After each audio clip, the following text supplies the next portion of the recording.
A very warm welcome to Aftergrowth, a symposium on post-capitalist imaginaries. My name is Can Batur, and I'm the creator of live programs here at Nottingham Contemporary. We hope all of you and your families are well and healthy in these complicated, unbracketed times. Today, we present the first moment of Aftergrowth, a gathering of bodies and minds, an invitation to construct another future. In working through a set of shared concerns, Aftergrowth engages with conversation partners, including cross-disciplinary scholars, artists, and collectives, as well as material references from art, architecture, community-led activism, and alternative economics. It begins with the predominant sense of infinite economic growth as an improvement in social and environmental well-being is no longer correct, and the need for the abolition of economic growth as a social objective is becoming more and more urgent. Aftergrowth then sets out to address the conditions by which post-capitalist forms of life and alternative possible economic realities become materialities in time and products of socio-historical processes. The need to disrupt the taxonomy of local in its construction as an other to the global is central to Aftergrowth. Through this, we sharpen our focus upon the subjective orderance to which land, labor, and human modes of dwelling are brought into complex relations. Due to the continuing centrality of resources to the geological imperative of capitalist accumulation, Aftergrowth invests not only in the imaginings of a post-capitalist reality, but in the grounds of egalitarian modes, through which porous lands and porous bodies might be read in dynamic interdependencies. Today, we will be having contributions by Georgos Kallis, Tony Naushin, Fernanda Garcia-Dori, Pınar Yoldaş, Tandy Levinson, and Frances Whitehead. Tomorrow, we will continue with a live and in-person program with presentations by As Nord of Land Workers Alliance, Catherine Böhm, Bahar Nourizadeh, Ama Josephine Johnston, Manuel Angel Marcia, Waldenji, Asat Raza, TJ Demos, and Angela Chan. This event also kicks off our new year-long research run and program titled Emergency and Emergence, which investigates transdisciplinary, sensorial, and speculative practices for reimagining the planet. Via questions of repair, pedagogy, remediation, and transformation, this program explores radical sense-making and questions how to move from emergency to emergence, crisis to renewal. Reverberating with ideas and knowledges of opposing racial and colonial capitalism conceived through visual culture as well as political ecology and radical politics, Emergency and Emergence assembles diverse cultural practitioners, collectives, and communities to generate new emancipatory possibilities and forms of life founded upon social justice and environmental well-being. The program will unfold over the course of 2022 and 2023, manifested by way of study sessions, newly commissioned performances, a symposium that we're having today, and a series of workshops, as well as writer-in-residence and a new issue of Contemporary Journal. Before I give the floor to Theo, my co-organizer, some very brief housekeeping notes.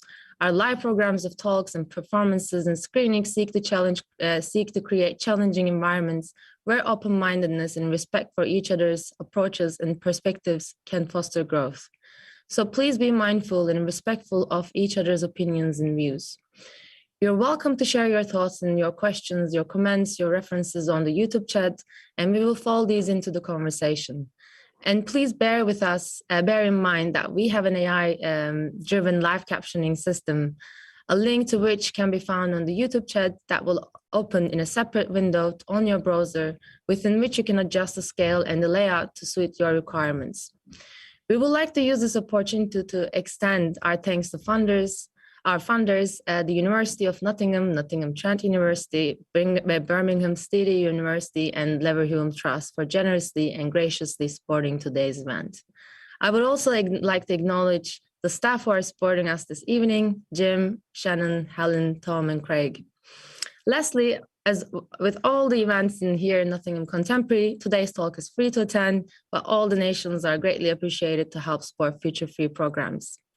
Without further ado, I would like to bring my co-organizer to the floor. Theo, the floor is yours. Thanks, Janan, and welcome again to the first online component of Aftergrowth. a symposium that attempts to bridge several different scales, temporalities, and audiences to explore what it means to live within planetary boundaries. My name's Theo Reeves-Everson. I'm a research fellow at Birmingham School of Art, and it's fantastic to be able to kick off this first day of the symposium with a few opening remarks. Although we're currently speaking courtesy of Zoom or YouTube, a seemingly context-free and frictionless platform, fingers crossed, I want to start by addressing the fact that these discussions are happening at a specific time and a specific place.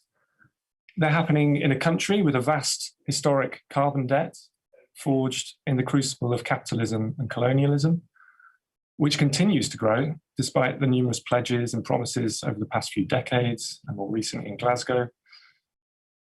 And in this context, it feels important that discussions of how to live within ecological limits train their sights on countries such as the UK, on rich industrialized countries, rather than becoming another economic doctrine that's imposed on the global south.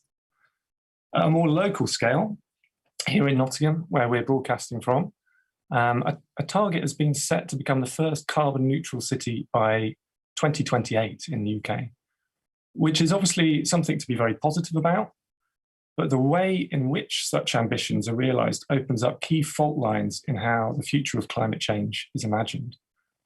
One of them is between those who claim it's possible to decarbonise the economy and still have economic growth continue indefinitely, the so-called eco-modernist position, and those who call for a managed reduction in the material throughput of the economy, which is the so-called degrowth or post-growth position.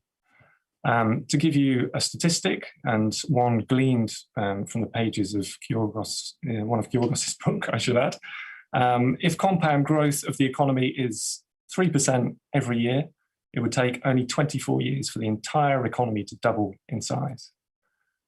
So, as many have come to realise, the idea that growth can continue year upon year, powered by renewable electricity alone, or nuclear fusion, is a fantasy. And the now popular idea of offsetting the environmental damage linked to economic growth often amounts to a form of green colonialism, with poorer nations expected to act as lungs to suck up the pollution of cities and countries on the other side of the world. So it's great to have targets, but how they're reached matters a great deal. This symposium therefore encourages speculation on what many see as inevitable, the ends of growth and the consequences of this, not just for macroeconomics, but for a broader culture of degrowth that includes art, architecture, activism, speculative fiction, as well as questions of social justice that cut across all of these fields of activity. The discussions are also happening within that branch of culture we call climate science, with the word degrowth mentioned for the first time in the latest report of the IPCC, the Intergovernmental Panel on Climate Change. And in fact, the word appears at least 15 times in the report, with, again, Kyorgos being one of the authors cited. This indicates that after many years, the assumed benevolence of endless economic growth is finally weakening. Speaking about degrowth here and now is both timely and much belated. And although the mention of degrowth in the IPCC report is something of a milestone, it's also 3,500 pages long, which doesn't make for great bedtime reading. It's for this reason, among many others, that public, free events such as this can do an important job, providing a broader cultural frame for discussions of what it means to live within planetary boundaries. So in what follows, you'll hear from speakers who are passionate advocates of degrowth, others who may disagree with some of its central premises, and still more who make work that is ambivalent. So in picking up this conversation, which I should say owes a debt to many others within the climate movement and the degrowth movement across the world, the ambition of this symposium is not to impose homogeneity, but to provide a holding pattern for diverse discussions and practices, linking the local to the macroeconomic, ecology to economy, pastoral traditions to speculative futures, and questions of climate change to climate justice, which is the theme of our first panel. So on this last subject, it's my great pleasure to introduce our first two speakers, Giorgos Kallis and Tony Naushin. Giorgos, who will speak first, is an ecological economist and political ecologist working on environmental justice and limits to growth. He has a bachelor's degree in chemistry and a master's in environmental engineering from Imperial College, a PhD in environmental policy from the University of the Aegean, and a second master's in economics from Barcelona Graduate School of Economics. He's the ICREA professor since 2010. And before going to Barcelona, Giorgos was the Marie Curie International Fellow at the Energy and Resources Group at the University of California, Berkeley. Tony Naushin is an economist, climate justice, and degrowth activist. Tony grew up in Bangladesh. Along with social movements in Bangladesh, she mobilized to save the world's largest mangrove forest, the Sundarbans. She is an international development, sorry, I have a bit of a glitch here, professional, has worked for German and international NGOs. Professionally at the moment, her work focuses on fossil fuel finance. In her activist work, she focuses on centering the concept of climate justice at the core of the climate movement by putting forward anti-racist and decolonial perspectives and networks. I can't think of a better combination of speakers to get the ball rolling. So it's great to welcome you both. Giorgos, I think you've just put your daughter to bed. She's sleeping okay? It's two of them, actually. Okay. With exactly the same age, which means they're twins. So it's a bit more demanding. Okay. Over to you. Thank you. Thanks, Theo. Thanks, Janan. Thanks for inviting me here. I'm very happy to share the floor with Tony and try to transmit some of our knowledge on degrowth and climate justice, which I think are two core concepts for the event you're organizing and to get you thinking for the remaining two days, or to start the conversation, because I'm sure there's going to be many other great interventions after the two of us. So what is degrowth? Just to introduce this term that might be for some of your audience new, or it might be intuitive, but it also might raise many questions. So what exactly do we mean by that? The term has been mobilized by a community of activists and researchers to provide a framework that explains the roots of the current so-called multidimensional crisis, a crisis that has many dimensions, and also to propose a way out of this crisis. Now, why do I call the multidimensional crisis? Because it's a crisis that has many facets, but these facets are connected one to the other. So on the one hand, we might talk of a crisis of stagnation or stagnating incomes and living standards in our part of the world, in the West, and at the same time of continuing poverty in our part of the world that hasn't been eradicated, and at the same time in the majority and in the rest of the world an immense amount of poverty and inability to meet even basic needs.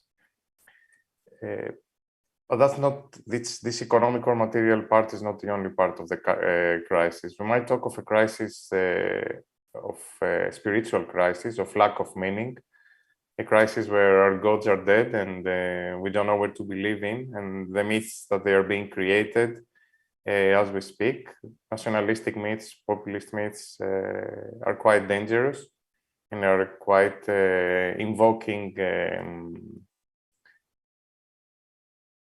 past of the human civilization that we thought we had left behind, but it's always with us, unfortunately. It's part of our psyche, of our social psyche, and it is emerging in moments like that.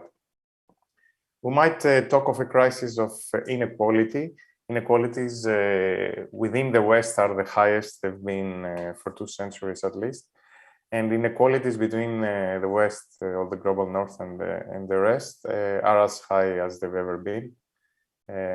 Perhaps decreasing a little bit nominally in the sense that very, very poor people in Southeast Asia, instead of gaining $1 per day, are gaining $2 per day, you know, and this in statistics registers as a reduction in inequality, but, you know, they double their income, and then, you know, Elon Musk doesn't double it, but he goes from 1 trillion to 1.5 trillion.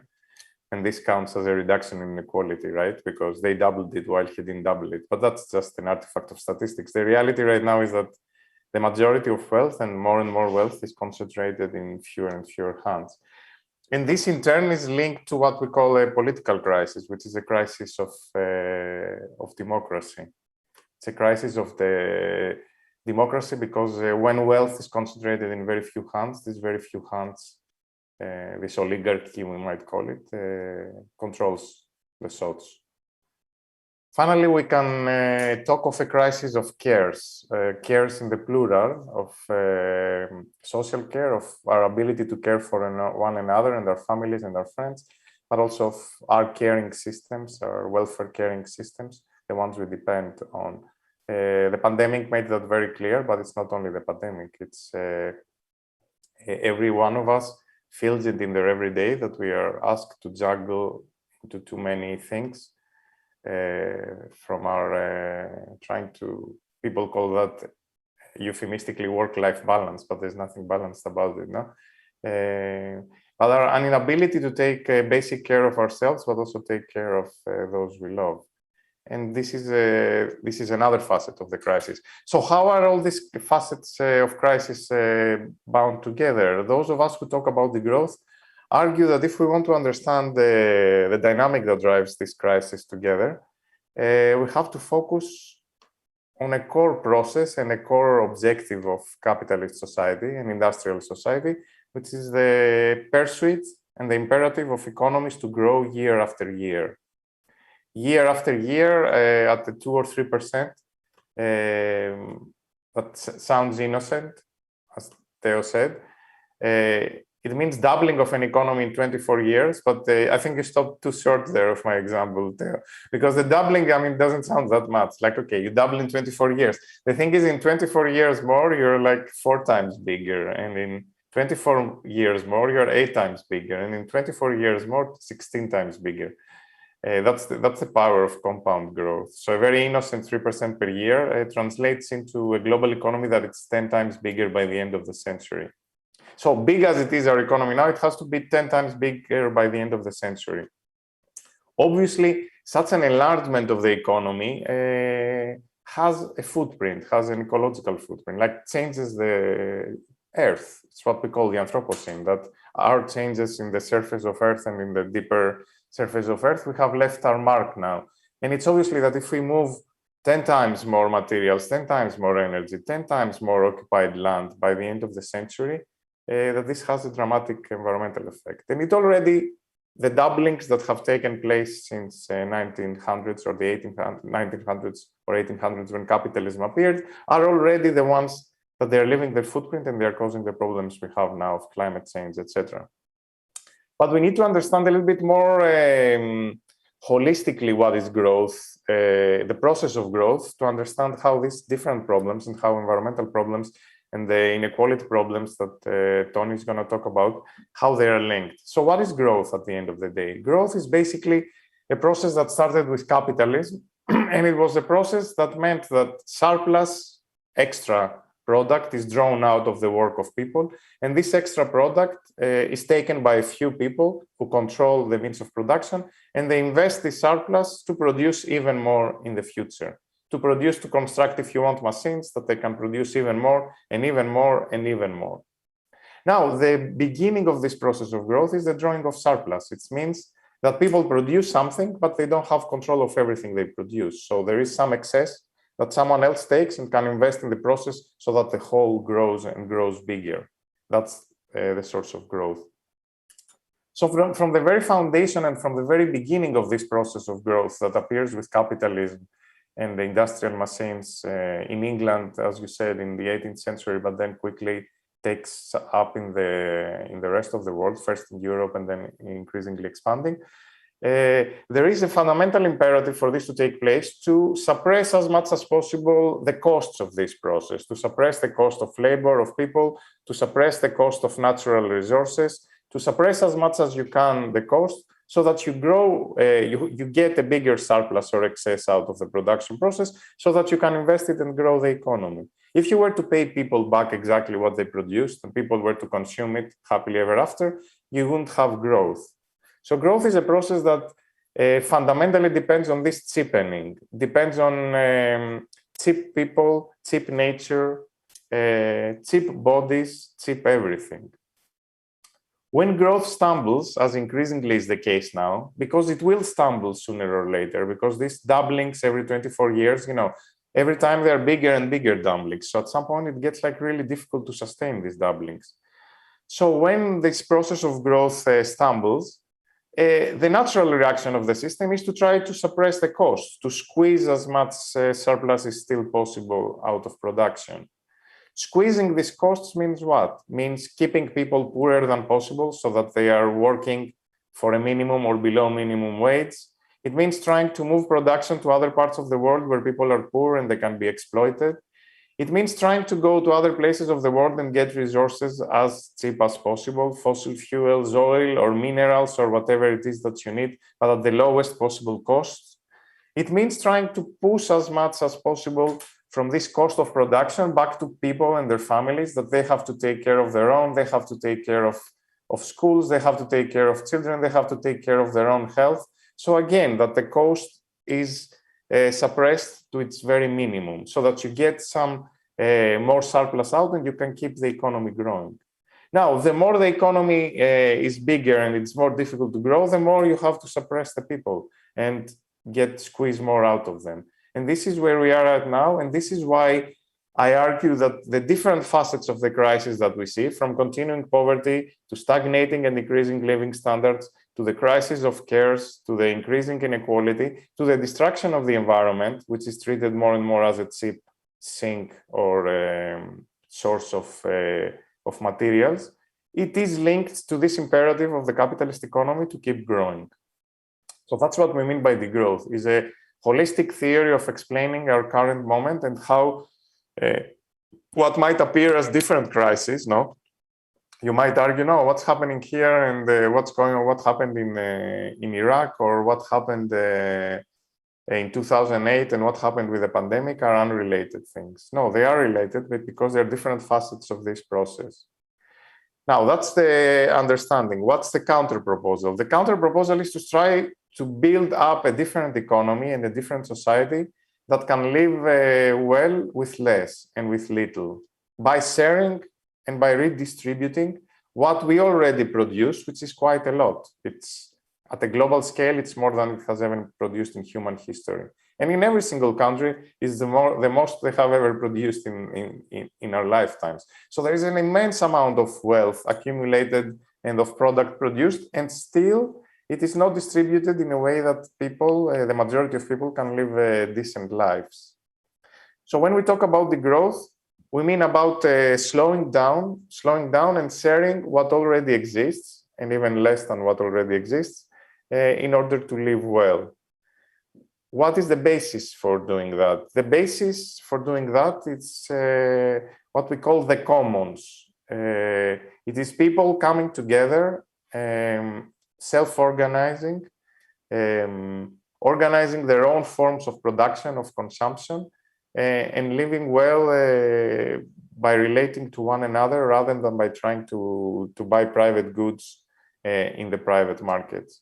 We can think of the commons in many different ways and in many different facets. We can think of them from a community garden or an urban garden that people come together to form, to something bigger, that it's a cooperative or a form of producing together, to something like the Wikipedia or something in the digital sphere, where again people are contributing and creating a collective project without trying to make profit out of it. Or we can even think as a commons of the big public systems that we have built.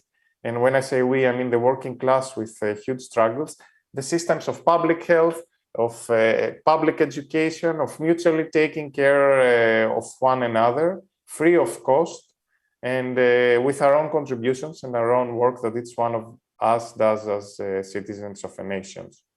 So if we think of this as the basis of the growth, the commons, the access to free, low-cost public goods without the need to accumulate and grow, without the need to extract and cheapen people and nature in order to have more and more. This is the basis. This is what we have to defend. And this is the rallying demand around which political movements and political formations and social movements have to organize in order to produce what we call degrowth, which means a world that it's no longer based on this crazy pursuit of an increase of the economy 3% every year, all the way to infinity and all the way to destruction. Am I in the 20 minutes? I was timing it around 20 minutes now, but I don't know if I have more. I think you've got 2 minutes if you want to speak more, but if not, don't worry. That's good. I know that all this sounds politically quite impossible right now, no? In the moment we are of geopolitical rivalries, of an elite that has gone wacko, no? Both in the East and in the West. We shouldn't be so proud about the West right now because the West is quite wacko, and by West I mean Russia right now, but it's a symptomatic problem of elites and those who have accumulated so much wealth and so much power, and understand that this accumulation is self-destructive. The madness of accelerating the destruction is the quite normal reaction for them, you know. Within this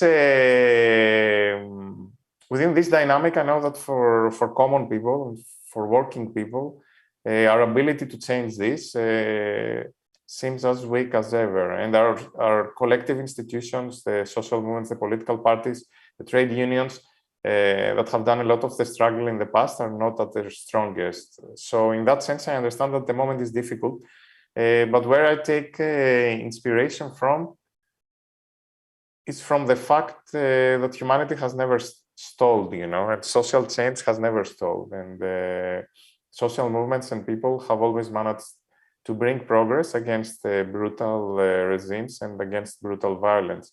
I don't think in that sense, the current moment we are in, which is a moment of environmental or climate breakdown, but also breakdown of many other things, I don't think it's unique in any moment in history. So it might seem unique to us in the West because we lived perhaps 1 or 2 generations of relative calm, our parents perhaps a little bit of us. But the only thing that gives me some hope, but it's a weird sense of hope, is that if you go back to humanity and you say, okay, if I was born then, what would I think? You know, probably we would have something in front of us as bad as a climate breakdown or even worse. So I don't think there's been any moment in humanity where we faced a better future.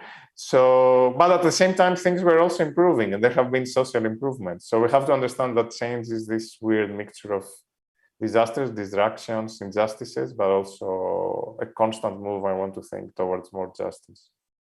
Thanks.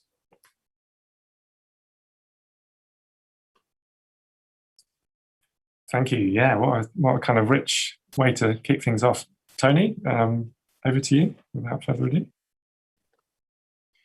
Thank you. Yeah, there was really quite a lot of the things when I was listening to Giorgos is, of course, it's the same idea of degrowth. And I think the one point where I come in a way, like when I got involved with the movement back in 2017-18, was like some of the very easy or the first critics of degrowth, that how, oh, but isn't it too easy then for people from global north, from white middle class, like mostly at that point from white middle class leftists to say, oh, we don't want more, where still in the global south, the scenario is very different. And for the last 20, 30 years, the way the whole World Bank, IMF kind of have been preaching, the only way to get people out of extreme poverty is by making the pie bigger, like, but this growth narrative that we need growth so we can have more and we will be able to share with the rest. And kind of that's where, but at the same time, so exactly, if you look at the data, like some of the data, and here, let me see if I can quickly share one slide from really back in the days. Okay, let me see if I can quickly. Yeah. Yes. So this is kind of, just to start by defining what is Global South, but I think we all kind of know, so I would skip that part. But then, so to quickly to detangle like a certain idea of this narrative development of, because we earlier used these words of first world country, third world, and then it had a certain qualitative connotation of development and it's like a good development, or what is like wealth. Wherever there is wealth, that's a good society. So that means developed society, or not so kind of the global north-south. The idea comes to kind of detangle from that. So just touching that on quickly, but then what I wanted to show you was sharing by, so the number of extreme poor by region this is also still an older data, but that shows how the poor people in this world is concentrated on certain parts of the world, the sub-Saharan Africa, South Asia, and then reflected to what Giorgos was already saying. So there is this extractive relationship that exists. And then for that, meaning that, okay, so then if poor are mostly concentrated in the global south, then how is it even relevant for South to talk about degrowth? What's the entry point from there? And I guess that's exactly the core idea, how I see that degrowth is the central piece of also decolonization, that it needs to be deeply embedded, like we cannot talk about degrowth without talking about decolonization and certain elements of reparation.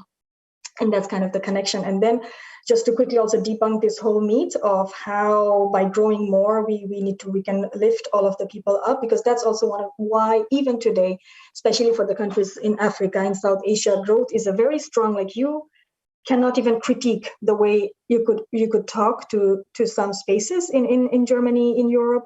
It's not possible. But then when we try to enter a point, if you want to start that discussion, where do we start from? And that's kind of then what I was trying to enter through these 3 points, like the growth failure. And that's kind of showing that absolute poverty has fallen in the last, between 1982 2013, like a huge amount, from 42% to 10%.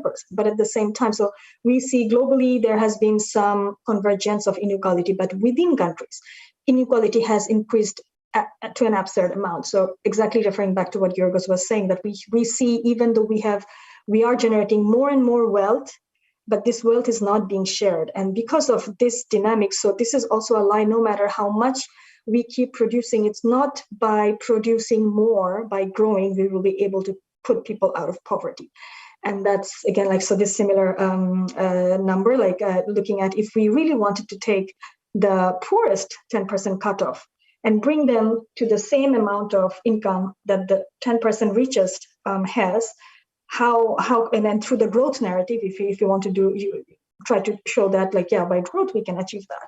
What would it mean? And we would mean, even with 10 years growth, we would be there in 35.8 years, which is very great. Like, oh, why not? Then let's do it. But then exactly the problem is we cannot, the way this wealth is produced, it is fundamentally extractive. And to do that, we are reaching the planetary boundary already.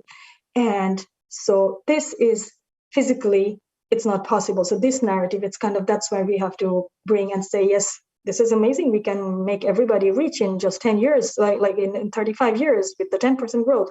But the problem is our planet is already crumbling, and we cannot support that within the current, the process that we have, the process of wealth accumulation that we have. With that, it's not possible.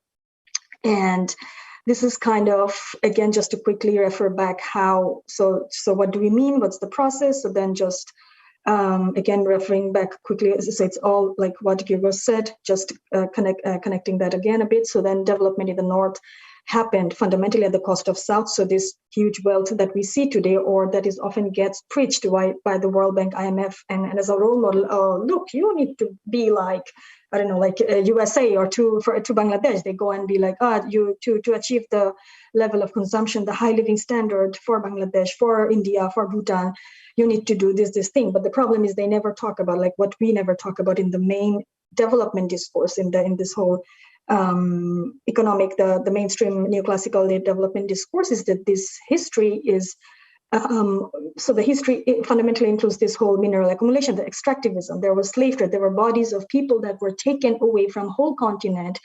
There was generations of human labor extracted without any kind of payment, any kind of, even not even in a human condition.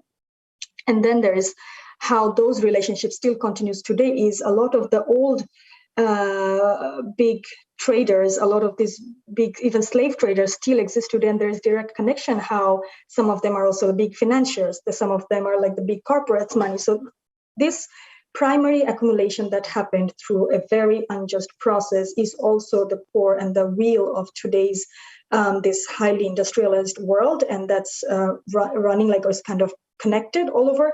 So if we want to say that, oh, Bangladesh could also do that, it is not possible. It's a lie, because to do that, what we would need is that we would need fundamentally then another set of Latin America, we would need another set of Asia and China. So to support all of this, the processes that are included in it. And from here, I would then, so this is where to make the point that then when we talk about degrowth is first, we need to, so if you imagine the whole world like an octopus that's interconnected, this whole economic system. And so they're here just to show like there's this shift in terms of trade. So it doesn't matter how hard, like fundamentally when some country has been in early stages, has faced extraction, it's impossible for them to ever catch up in the same way. And even though when there are new dynamics, like example of this whole free trade and even the free capital movement, these keeps deepening those extractive relationship rather than actually opening up doors. And this is just to show how even today, to some degree, some of the aid relationship, but I would just skip this for now. And so then if this is the point, then if we follow this mainstream growth narrative, as I was saying, that we would need another set of Africa, Latin America, Asia, which we don't have for each of the continent, then what does it mean? Then it really means first to understand this whole systemic understanding of the economy, and then degrowth comes at the heart of it, because if we want to allow for then the countries, the spaces to really be able to thrive and not be stuck in this single growth narrative, we need to create spaces. We would need to kind of, in a way, it's like decolonially to withdraw, and that has to start with degrowth, and the degrowth needs to start in the global north, where this whole process started, or kind of, I like to joke, like a head of the octopus. That's one, and so that's why degrowth is important for the global south from that perspective fundamentally. And the second point is that it's also kind of, to a certain degree, there needs to be a reparation, the amount of extraction that has happened. So if we talk about degrowth without talking about reparation, that itself could also perpetuate injustices. That's why for the degrowth movement, it's also important always connect these two elements and kind of deeply embed this decolonial alignment within the whole discussion. And the third thing is, when we try to say that we need to create space for alternative, or there are already lots of different alternatives exist, some of like what Giorgos was sharing, but at the same time, because the space is so crunched, there is not enough space for alternatives to grow. It's not even difficult to try to live differently. That's where also degrowth is very key, because through degrowth, it's possible to shrink the way the things are now, the way these economic relationships are embedded, and allow for spaces for different forms of living, different forms of co-creation to grow. With this point, there was something else I also wanted to share. So these are some of the elements why, kind of with the degrowth and the global south, this is an interconnected issue. And with the climate crisis, this is where, then again comes the whole climate crisis and climate justice element. As you were saying, the title of the talk is about climate justice. And if you look into the climate justice element, it's also how the climate impact that we are seeing today is fundamentally also the result of this whole CO2 carbon intensive economies, highly industrialized economies, and how if you look into the historical emission of different data, we would see again the global north countries have this huge emission. So this whole CO2 cost that we see, that the reason or the source of the climate crisis, but at the same time, then we look at where the impacts are, we would see there is a huge imbalance between the reasons of climate crisis, the CO2 emissions, and the impacted regions where the climate crisis is lashing out. I mean, now it's even coming closer to the global north countries as well, but already for the last 20 years, a lot of displacement. At the moment already, some of the data say in Bangladesh already there is 6 million internalized internal refugee, climate refugee. And this is going to get worse. And how do we then address that element? How do we talk about addressing these issues?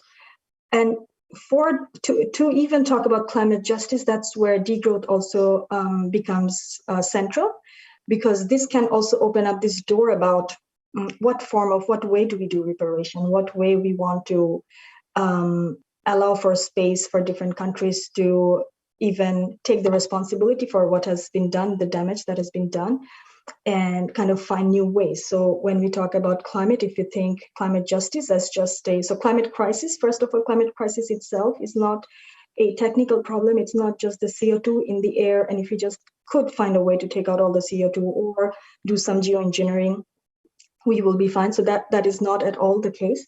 Climate crisis is a social justice issue, and it is created by, again, this economic system that we are living in. So then if it think we start talking about we need to ensure climate justice, we need to talk about social justices. And that those elements are kind of deeply aligned. And that's when, so that's where I was saying that degrowth kind of becomes also crucial for those discussion. And how do we imagine living differently? And how do we learn when we want to change our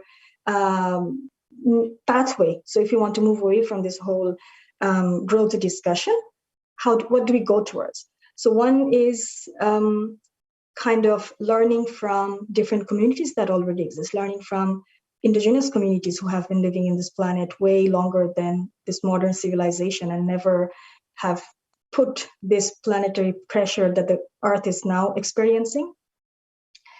And at the same time, we need a huge amount of solidarity, kind of using the existing already. There is some strength to the existing structure where it's possible to probably respond more quickly if you want to. So there we would need also a different level of coordinated action, but in terms of changing a different, having an attitude, having a thought that needs to change. So it would be rather like guided by degrowth principles. We need to shape the next level of climate justice discussions and the next steps of the policy that we would need to implement. So I think that's one of the points that I wanted to share. And I would close now, and based on if there are any questions, happy to discuss more. Okay, thanks. Thanks, Tony. Yeah, really great overview of some of the issues, and the image of beheading the octopus. Grisly, but very, very kind of useful in thinking about the kind of tentacular nature of how capitalism reaches across the globe. There are no questions I can see in the chat yet, but I can kick things off perhaps with where you ended up and think not just about the limits to growth, but the limits to degrowth as a discourse. And I know there's been quite a lot of work putting degrowth into conversation with issues of buen vivir in Latin America or in Africa, philosophies of Ubuntu. Is there an ideal way in which these things can be held together? Is there a kind of movement of movements model that could bring these dialogues to the table together? Or are some of them fundamentally contradictory? So that could be a question to both of you if you want to respond.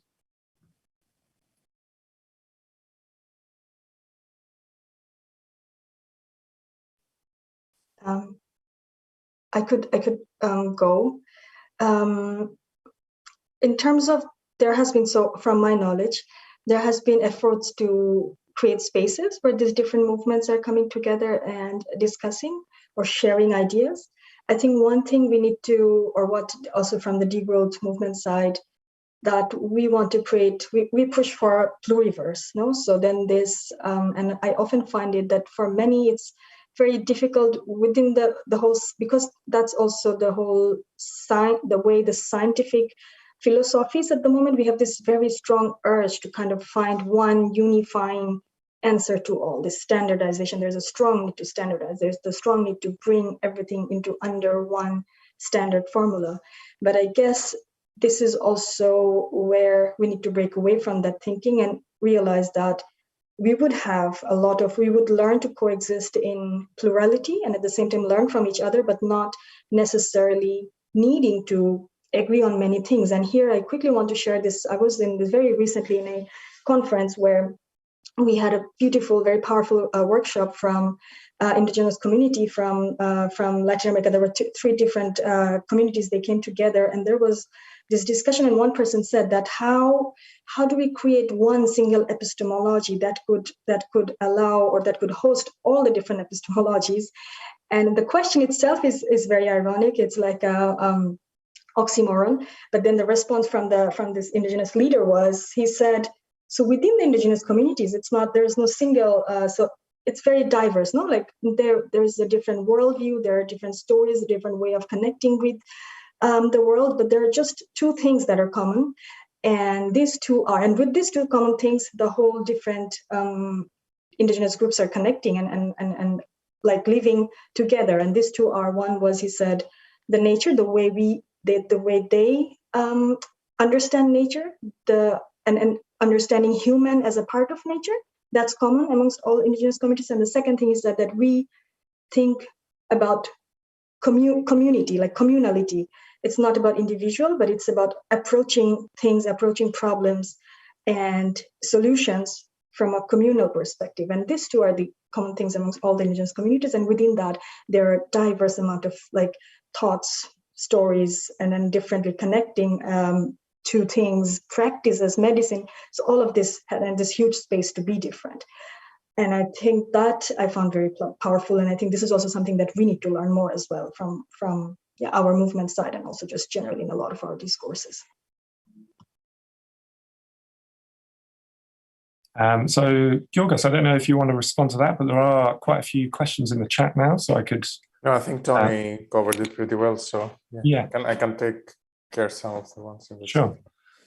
So there's somebody asking, JAK asking, first of all, saying that they agree with your essentially Marxist critique of capitalist growth, which is a holistic theory, but is a theory of degrowth or a theory of different kind of growth? That's followed by... Sorry, go ahead. I can answer. Yeah, tell me the second one too. Yeah.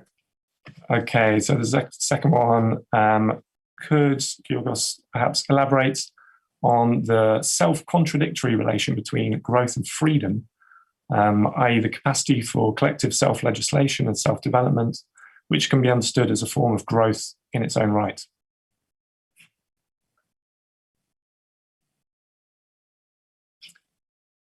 And yeah, maybe we'll leave it there with that one. Yeah.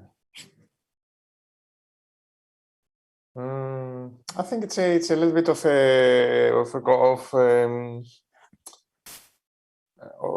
confusion. I think with the word with the use of the term growth. So I'm not using the term growth just in the colloquial sense of increase in a tree, or or growth in our height, etc. Because there are many things that they are increasing in a quantitative way. I'm defining growth as a very specific social process, which is based on accumulation of surplus, that it's invested to make more surplus, and that it is compound in nature. I think what's really specific in what I'm criticizing here is the compound nature of that. So it is, you make something, you save it, and then you invest it, which makes even more, and then you invest this even more to make even more, This is what we understand as a process of growth. So it's this that I'm criticizing. And in that sense,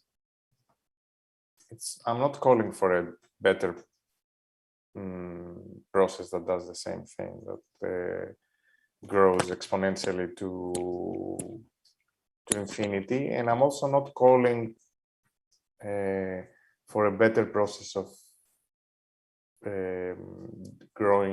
drawing surpluses out of people's labor and investing it to make things,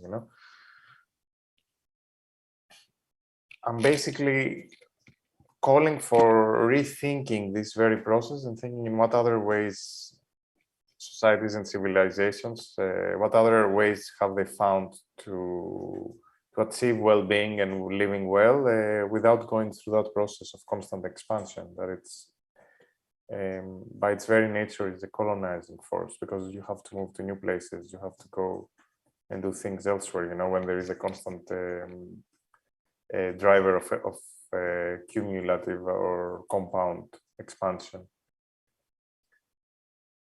So in that sense, yes, it is a little bit Marxist in the sense, yes, that I talked about the separation of commoners from their means of production and the accumulation, but it's not fully Marxist in the sense that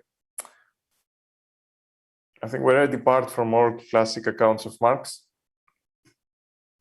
and it's not an accident that I depart from those, but it is a strong idea within socialist thinking, fortunately not eco-socialist, but let's say more modernist traditional socialist, which says exactly that this process is not problematic per se, but it is problematic only to the extent that it has been driven by capitalists for the sake of capitalist interests.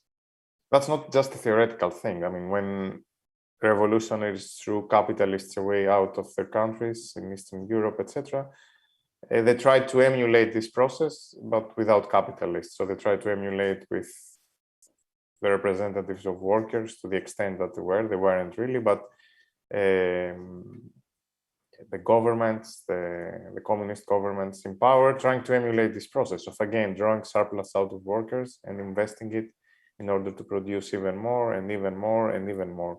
So this became like a socialist process of growth, which I think is equally problematic. It's not the same as the capitalist process. You might argue it does some things better, others worse. And I don't really care, you know, like, okay, was the environmental record of communist countries better or worse than capitalists? Maybe it was slightly better, maybe it was slightly worse, but it was qualitatively very similar, so it wasn't different. One cannot tell me that socialists managed to avert the problems that capitalism had. So I think that in order to produce something different in the future, a socialist project or a different project has to escape from this very dynamic of growth. So in that, I insist that it's not a theory of a different type of growth. It's a theory of degrowth. Okay, yeah. The second part, I didn't fully understand it. No, I've talked a lot. I've written in my part of my work about self-limitation. I don't understand why these would be processes of growth. So again, I think if any change and any development of something or evolution of something, we call it growth, yes, then of course. So we need to keep the word growth, I think, for something very specific I'm talking about. And then, let's say, a development of, let's say, governance mechanisms or institutional mechanisms to deal with climate change. Okay, we can't call that growth in climate change legislation, because if we call that growth, then yes, of course, the word loses its specificity. And then, of course, I'm not against any type of growth in anything. Yeah, thanks. I've got another question here from Ruth Gard. So she says, I'm really interested to hear more about degrowth in relationship to the Global South. I had only considered how degrowth is necessary within the rapacious economies of the Global North, but hadn't understood what the consequences would be for the Global South. How would you mitigate against degrowth consequences in the Global South? So yeah, Tony, I think you already spoke to this quite a lot. So if you can elaborate more, that would be great. Yeah, I mean, first of all, this is still a like a thought exercise, right? We are still not there yet. But if you look at as I was saying, like the system analysis or the understanding of the economic structure at the moment, we see that the Global South economies are embedded in this center-periphery economic relationship with Global North. And then once we start having fundamentally like degrowth policies being implemented and rolled out in Global North, what it would allow for is, first of all, we would be able to change all the trade relationship like that has been reinforced by World Bank, IMF, that are fundamentally very extractive. And so because and to what degree, I think one of the first concerns comes because how many of these countries are earning to some degree is by either producing bananas for Europe or producing clothes for Europe or exporting some specific mineral for Europe. So these are all the only way to earn money that was forced upon through many, like this, as I was Georgos and I both shared about this earlier, very oppressive processes, the colonial system. But then now when we say that we go through a degrowth, that would mean really break away from this extractive cycle that's ongoing. And that would mean first, there has to be reparation. So a lot of the wealth that has been accumulated in the earlier times needs to go back. And there could be, of course, discussion, what wealth would it be then? Would it be still money in monetary terms, or to what degree this could be done? That, I mean, in terms of justice, it's very difficult to achieve like the justice, just because it's very very difficult philosophical discussion as well. But to some degree, we can support for human existence and kind of like the existence, or to ensure that everyone has enough to thrive and not have to struggle for food, for clothes, for the basic human necessities. So that, I think, have to be at the core, and will be at the core also when the countries in Global North starts being guided with degrowth principle. The whole international relationship, international bodies that regulate trade and economic relationships would fundamentally change. And then the other element would include, so there's this reparation element, and at the same time, the second thing would be because at the moment, when the Global South countries are also stuck in this very extractive process, that means that people are forced to work like 14 hours, 16 hours without any breaks. Like, so all of this kind of very crazy situation that exists, and that has nothing to do. So they are earning this money, of course, being part of this structure. But at the same time, when this structure breaks away, that allows for people to exist. As I was saying, like the whole idea of degrowth is more creating space for communities, like living differently, not being stuck with this wage earning, producing and consuming, like this cycle of the current structure that we are in. And that would mean we allow for spaces. So first of all, ensuring, and it's still today, we know the way we are producing enough. So the big problem is redistribution, how we are sharing what we are producing. And once we start taking care of that, no one needs to also work or be extracted so much. So that would allow for Global South countries to also have build different ways of life, or even create more spaces for coexistence, like different forms. So I think this is why it's fundamental. And for Global South, it's not possible unless the degrowth is happening in the Global North. And that's how it's kind of very strongly connected, these two elements, as my understanding is. Thank you.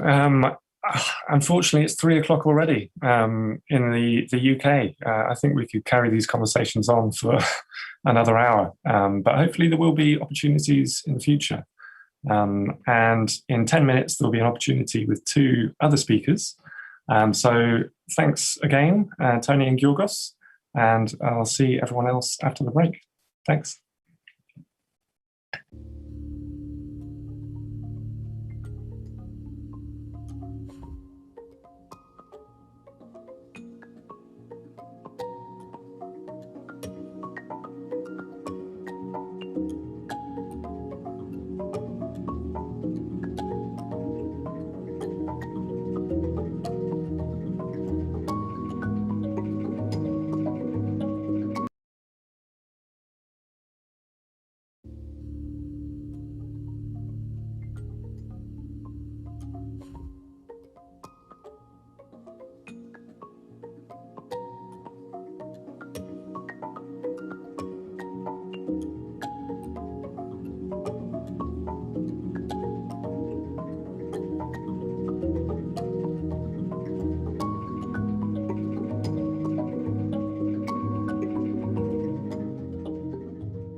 Hello. Um, Welcome back to our next presentation titled Beyond Ecological Past and Radical Futurisms with Fernando Garcia Dori. We were supposed to have Pinar as well. She might be joining us quite shortly, but let's see how it's going to go. With technical kind of, presentations and Zoom chats, there's always some kind of issues around it. So hopefully she will be with us, but if not, apologies for those who were waiting for her to present today. I'm just gonna read a bit about, read a bit from Fernando Garcia Dori's bio. Fernando Garcia Dori's work engages the relationship between culture and nature as manifested in multiple contexts, from landscape and the rural to desires and expectations in relation to identity, crisis, utopia, and social change. Interested in the harmonic complexity of biological forms and processes, his work addresses connections and cooperation from microorganisms to social systems, and from traditional art languages droving to collaborative agroecological projects and actions. He studied fine arts and rural sociology and is preparing his PhD on art and agroecology. He was granted the Socially Engaged Award by Creative Time New York and the Chamberlain Award, and the finalist of Rolex Prize. He is fellow of Council of Firms in Paris and board member of the World Alliance of Nomadic Pastoralists. He has developed projects and shown his work at Tensta-Constale, Wanabe Museum, Reina Sofia Museum, Pompidou Museum, Documenta 12, and Biennials of Gwangju, Istanbul, and Athens. Since 2010, he has been developing a project about a prayer institution called Inland, in which to dissolve his authorship. From 2022, he is preparing exhibitions at Baltic, Newcastle, Serpentine Galleries, London, Madre Napoli, Biennials of Istanbul, Kosovo, and Ural, and for Documenta 15 as well. He is also coordinator of the European Network on Rural Arts called Confederacy of Villages, supported by Creative Europe Program and Carasso Foundation. Without further ado, Fernando, the screen, I guess, is yours.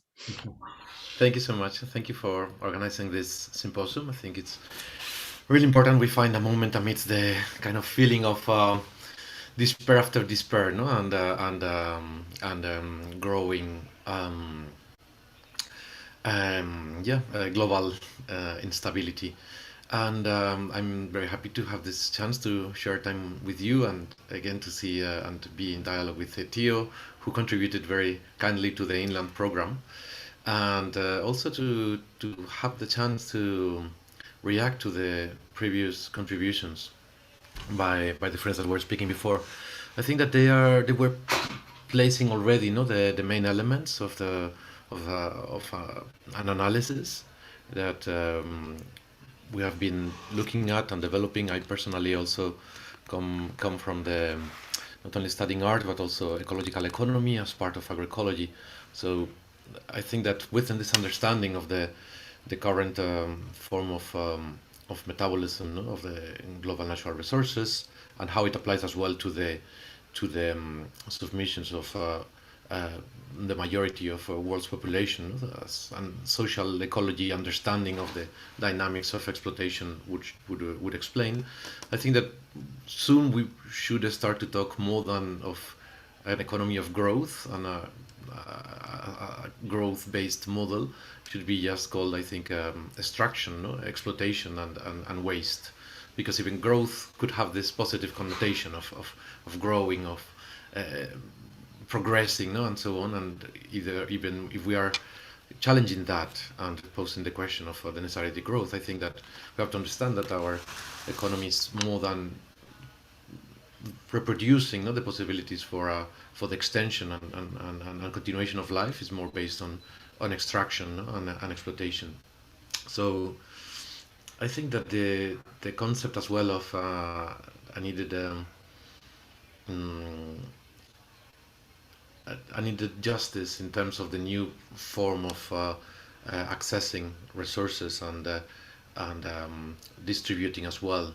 It's at the core of the analysis we are trying at Inland, looking at the relation between the center-periphery forms of hierarchy, and I think that after this analysis that we heard about before, what I can tell you a little bit is more about experimental approach to a certain um, well, very, very embryonary form of testing, of trying to put in practice in which other ways we could advance, no, to another model of um, of being, not only in relation to the natural resources but also in relation to the others and to the practice, in particular related with contemporary arts and how we look at the creative class and culture as a major vector of the society of growth, the myth of growth, and how we could challenge that and even advance to forms of maybe we could call post-contemporary art even. So if you allow me to share a screen for a moment, I will just share some images while I explain. But yeah, I think that understanding and acknowledging that the limits to growth were already pointed more almost around 50 years ago, when the Meadows were working at the Massachusetts Institute of Technology and using the first computers to analyze the trends of the declining resources and growing industrial output, but how there would be a moment in which these two curves would cross.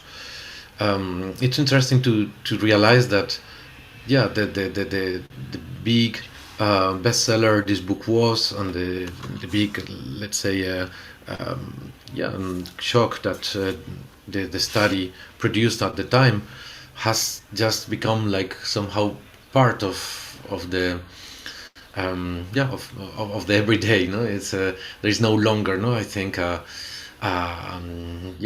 even the strong argument that at the time the Club of Rome was posing, no, to challenge models of growth, at least at that more global policy level. The movements have been growing and have been evolving, and I think that it was also interesting to think on the challenging of the ways in which social movements were confronting globalization, thinking on this text that appeared in the alternative autonomy movement in the late 90s, part of the protests against what at the time was the beginning of the anti-globalization movement after Seattle and after the 18th of June. At that time, I think there were the conditions, no, for a coalition of different forms of dissent and protest, but it was also in a difficult moment of unpeded growth, no, and the environmental crisis was not as outspoken or present in the public debate. Nevertheless, I think that many of the participants of these movements soon realized that the idea of protesting and just taking this role of the activist and being like hopping from summit to summit to highlight the inequalities and unfair policies of the WTO, IMF, and so on, were reaching its limits. No? So the idea of starting to think on other forms of even the growing, no, the forms of contestation. I think that was very influential to me, and soon started to work on the idea of the importance of setting up an infrastructure for the art practice that would allow us to connect with the ecological processes, no, that allow life on Earth. So in that sense, more than 20 years later, that's a little bit of the main impulse, no, that guided Inland, the idea of creating an infrastructure for those maybe other forms, no, of identifying oneself with the creative process, no, that rather than the global player and the hyper accelerated cultural worker, also very often the most precarious, no, we could start to think on which other grounds would be necessary to rethink as well how culture happens, no? So that takes a little bit of even I would say like a hyper-productivist approach, in the sense that we have to do a lot. And for the last 10 years of the project Inland, there has been a lot of a lot of collective working to try to think on that infrastructural element, no? A form of organization that would connect knowledge with the production of knowledge and the study groups to understand, for example, this post-war, this condition of the cultural worker, but also understand where is the place of the land worker, no? The place of the non-urban production systems that manage natural resources. So to understand all that and then produce training systems and forms of production that are like for both farm, craft, or produce, and an economy out of it. So the importance of thinking on the infrastructural elements of how culture and art happens are crucial, because otherwise we would be just let's say elaborating around a topic, no? But I think it's important to also understand the basic constitution of that forms of culture production.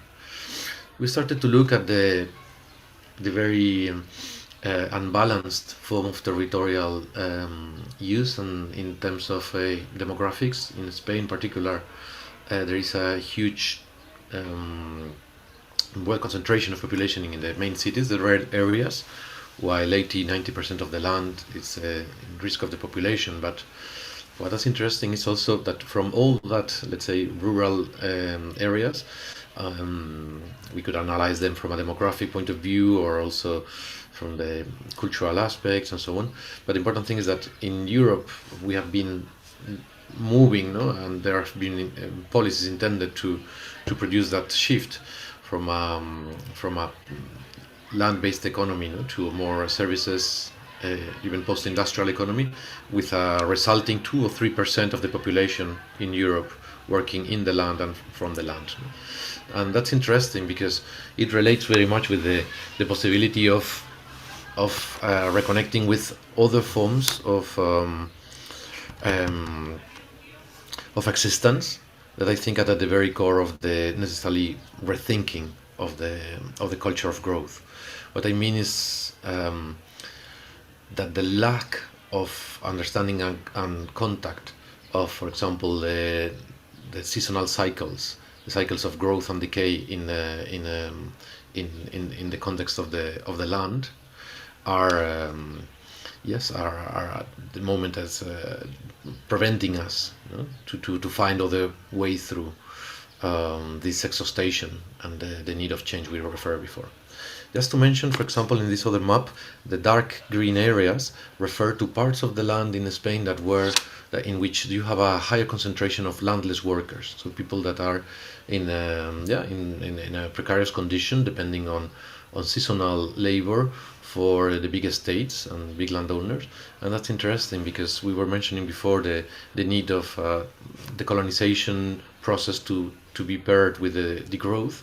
And I think that we were realizing that the inner colony, no, of our regions, either in Europe, everywhere, it's very often the rural, the countryside, as a place in which the first forms of colonization were also tested, exported in the case of the imperial ambition to Latin America and centuries after. But I think that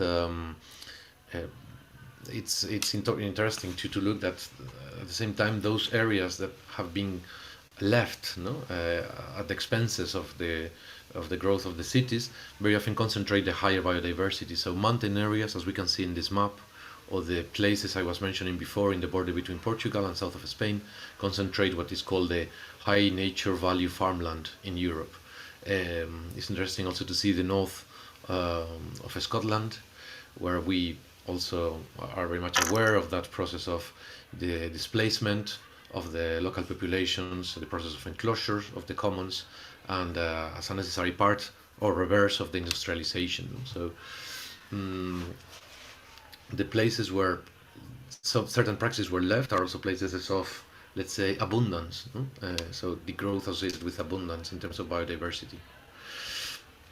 How inland works, it's by situating spaces of practice. These three places, the city of Madrid, village in the north of Spain, and another space of use in Mallorca, where we develop these communities of practice, trying these forms of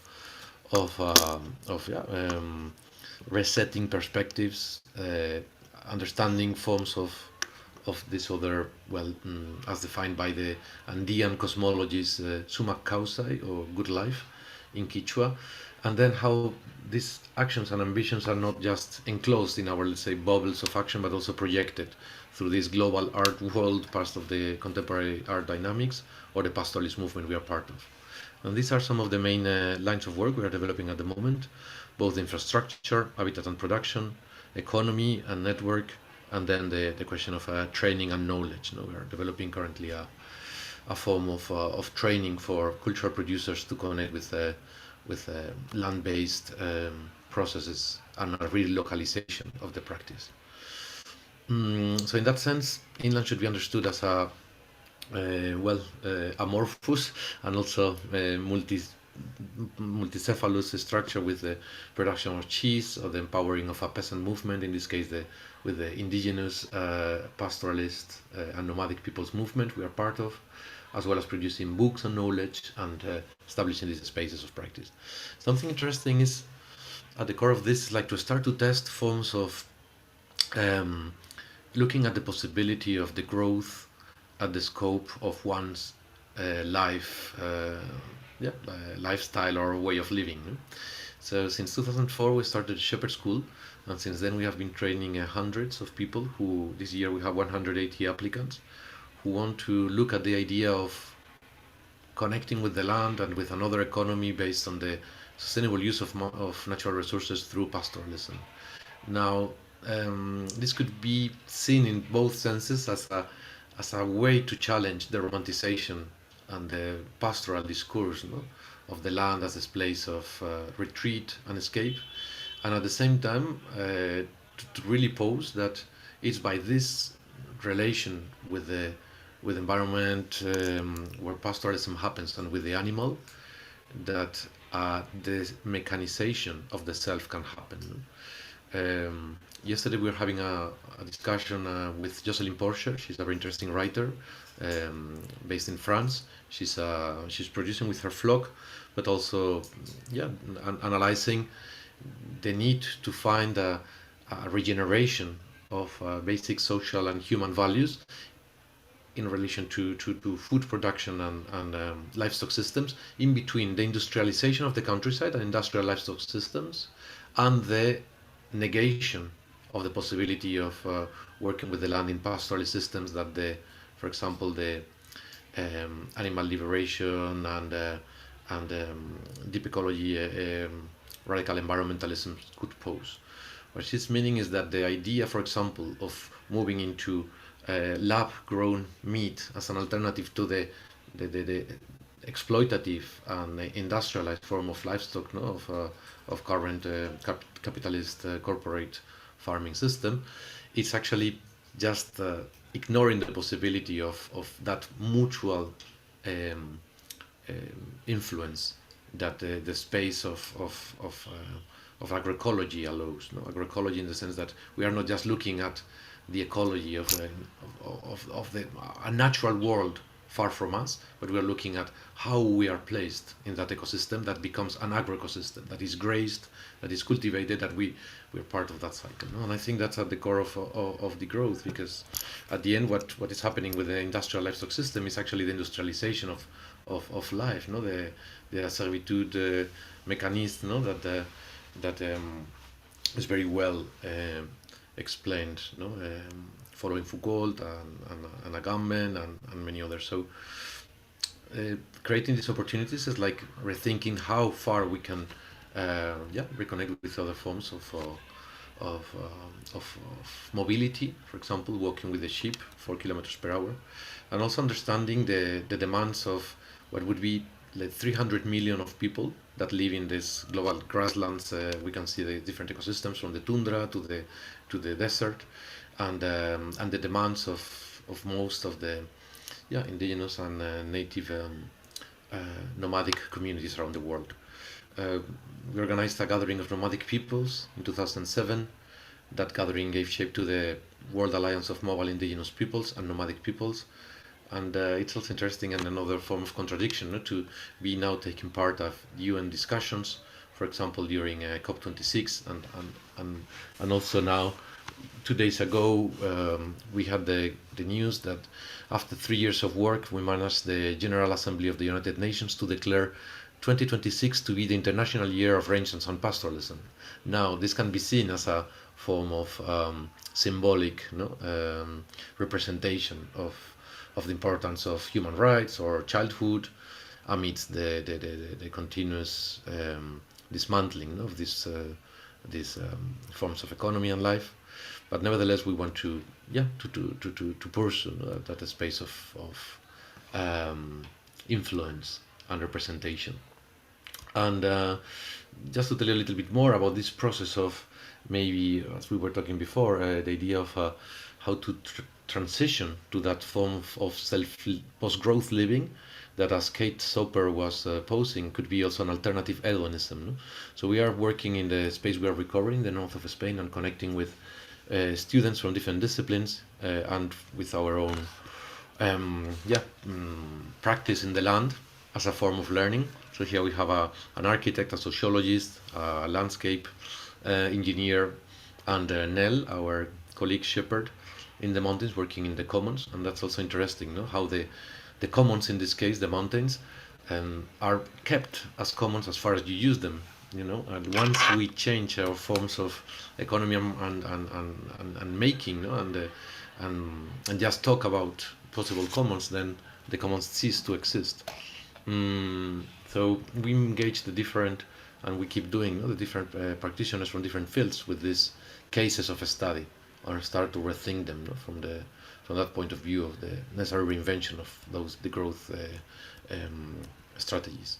Thinking as well on forms of cultural celebration and cultural manifestation of that other, let's say, enjoyment, no, and fulfillment in the different cycles of the land, and then learning from what the peasant cultures and indigenous cultures have left us as form of cultural expression, and also reinventing and creating new opportunities, like in this case the collaboration with Hitosteria around the cheese production and the possibility of an alternative currency that is based more on the economy of gift and aspects of the peasant economy that are more guided and based on reproduction rather than continuous productivism.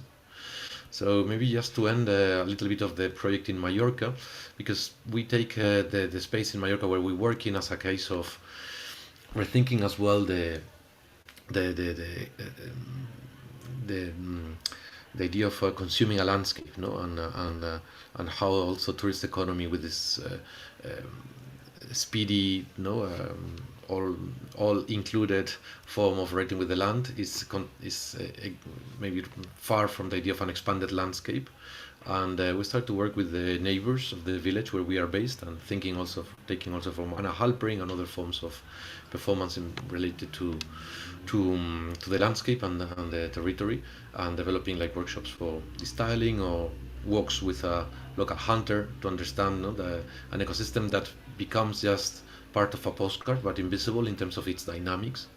As well, working with the last one of the last dry stone wall maker on the area, and seeing how there could be new people continue with that trade. And just another attempt to maybe hack a little bit, no, the ongoing growth imperative, no, would be the fact that we are bringing the flock of sheep we have annually to the big park of Madrid city.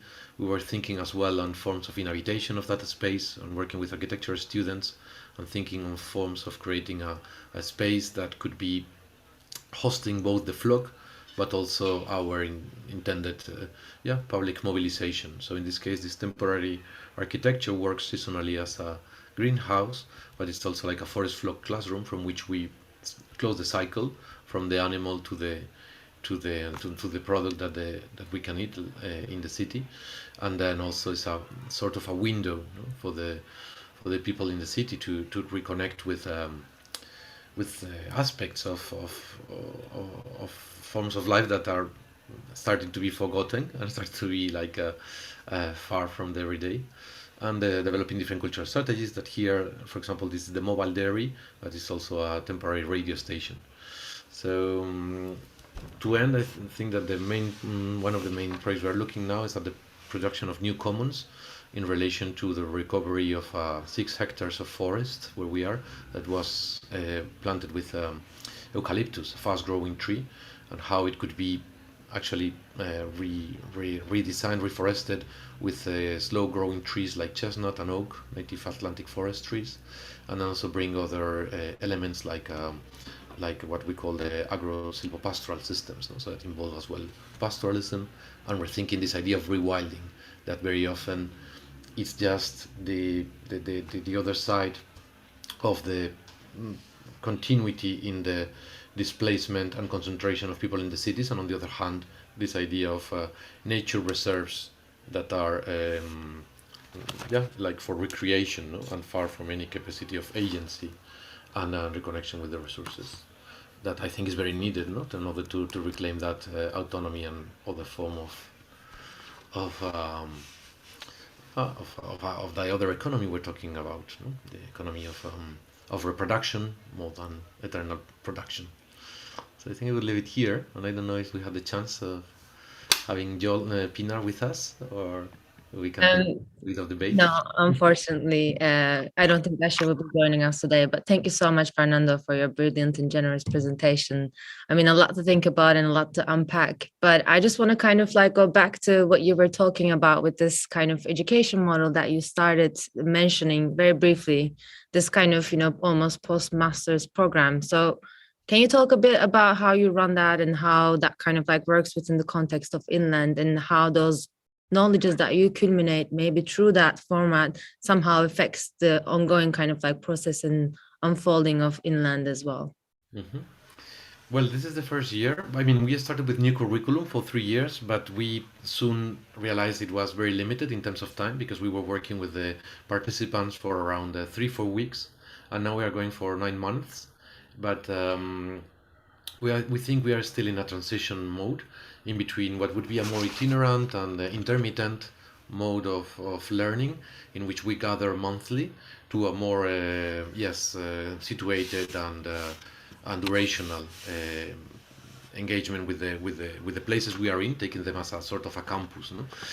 The other thing we are learning as well is to see with whom we reunite, in terms that I think in this course, half of the participants are engaging with local-based culture/land-based projects. For example, from an artist or educator who is developing an abandoned old school in rural Lithuania, to another designer and artist who is recovering also reconnection with the land in his in Sardinia, in Italy, or an architect who studied in Stockholm but is also coming from Togo, and rethinking how there could be let's say, like a divesting, no, from the accumulated knowledge and creativity from the cultural system to the places that very often we belong to, no? And I think this is like the land asking back, no, to be somehow repaired. There were the massive exodus, and now we have the possibility to maybe give back, no, and rethink and put our talents there.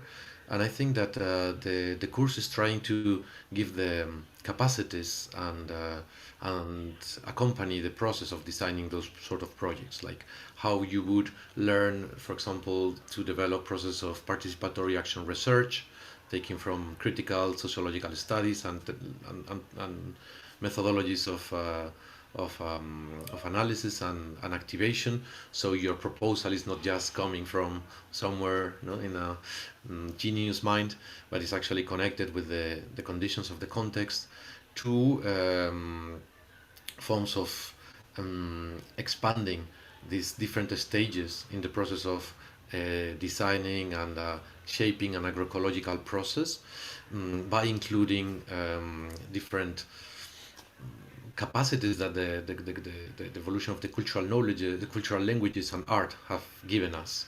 And I'm thinking, for example, in the need to incorporate another dimension in the agroecological projects, that they shouldn't be just economically feasible or environmentally sustainable and socially fair, but also culturally vibrant. In that way, they would also create enough critical mass and gather the momentum for others to kind of join and find that as a possibility of a possibility for a post-growth living. So I think that we are combining now reading sessions with speakers we invite and then site visits. For example, I think in 2 weeks we would be visiting Newcastle, where we are also developing a collaboration with the whole constellation of social movements and associations around the Newfield project, very interesting projects of solidarity and alternative economy, and we will be visiting as well Grise del Arts and very interesting land-based projects, in this case in rural Cumbria. Perfect. Thank you so much for that. I'll definitely be there for that for sure. We received a question from the audience, Boyana Alexova. They're asking, could anyone participate in your land projects? It sounds like a brilliant opportunity to reconnect and gain new knowledge. Yes, I mean, we have quite some requests to be part of this, no? And I think that very often there is also how to say, in radical design, Papanek was saying you don't have to look at the object that solves the yearning, but look at the need itself, no? So for example, the people don't need heaters, they need heat in the cold of the winter. So many of us, we don't need just to capture that space and be in the place and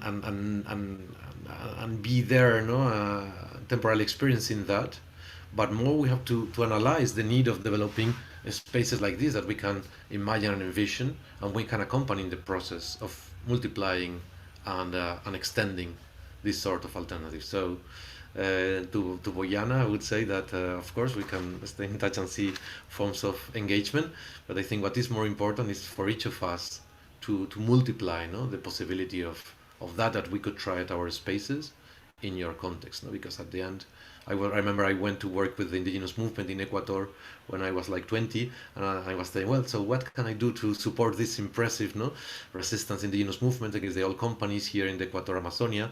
And they told me, well, you maybe go back to Europe and try to challenge the European Common Agricultural Policy that is like dumping us here or things like that. So I think that the idea of that, no, each of us has a role in a specific context. We can have a better knowledge, and then from that connect, no, in solidarity, as we do with the World Alliance of Mobile Pastoralism. I think it's a very interesting way forward as well. Yeah, I guess that kind of brings me to this question. I guess the difference between the idea of rural wisdom and rural knowledge. I mean, essentially the rural wisdom being the kind of like knowledge that's already accrued through the land and through the ways of being in rural areas, and having that kind of understanding of cycle in a very much ingrained way, as you were saying, Fernando, and knowledge being the kind of knowledge that can be produced through that. So I was just wondering, in terms of how you navigate between those two things, how you navigate from rural wisdom to rural knowledge, or rural knowledge to rural wisdom within the kind of, program that you create in inland. Mm-hmm. Well, that's a very beautiful question. Thanks for it, because I'm also trying to grab the meanings, no, that you're giving to those words, wisdom and knowledge.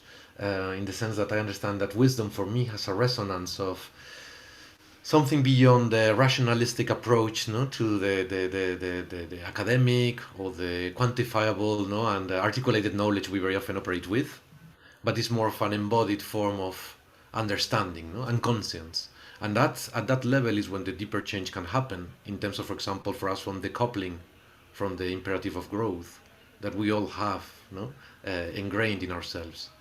So I think that that's a process and an operation that touches on aspects, on sensory and non-rational aspects, in which I think art can have a lot to say.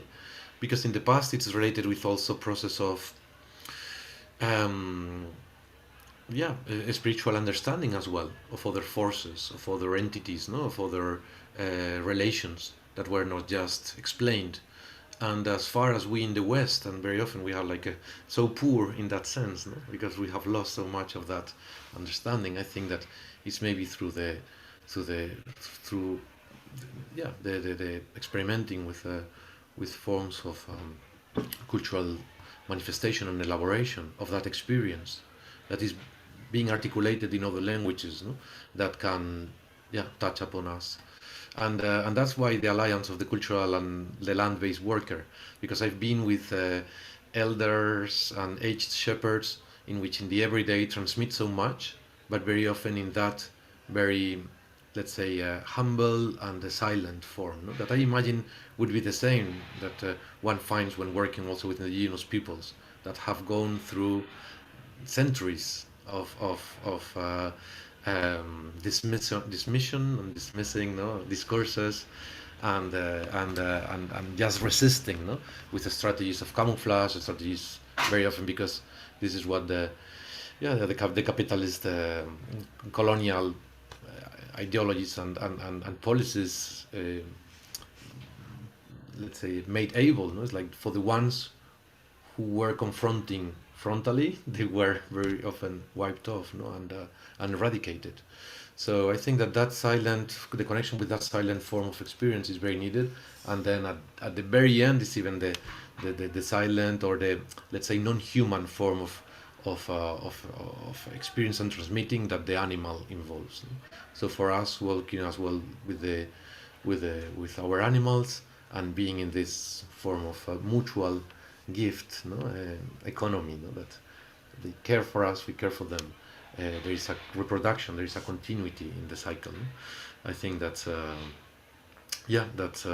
something that is later maybe articulated in the form of these dialogue symposiums, but I think that they are just signposts or signposts to something we have to connect to in the everyday. So I'm very happy that we're going to have the Land Workers Alliance Yeah. in this symposium, because I think it's a crucial actor. I had the chance to be with them in Glasgow, and I was super impressed with the importance and let's say, solidity, no, of the many young practitioners and people that are like developing super important hands at work, real cases of degrowth. I guess that ties into the next question that we received from Becky Ayer quite well. She's asking, great to hear of alliance building in your work between pastoralists and artists and designers, consumers and environmentalists. What are the challenges you encounter when working in this way? Not easy at all. And we are living in a moment of growing polarization. There are analysts that say that it's very much related with the widespread use of social networks and so on, and how algorithms, no, modify opinion and so on, in the sense that we are in a moment in which the rural and the countryside, at least in Spain, but in other countries as well, is feeling very much like the exhaustion, no, and the anger, I would say, like even muted anger and despair, no, for a progressive dismantling of those systems, and I think that's interesting, because at the very core of rejection of what has been the neoliberal globalized project, but then it's very much also exploited by the intolerant and the authoritarian populisms and the far right everywhere. No, very often the left has failed in understanding, no, those forms. I mean, the idea of the liberal left, no, also connected with the city as a space of opportunity, of anonymity, of individual careerism, very often has dismissed, no, the rural, and is again doing it when we have Brexit, when we have Trump voting in rural areas, or many other cases, no, of what is seen as a conservadorism. So what I mean is that we have to appeal to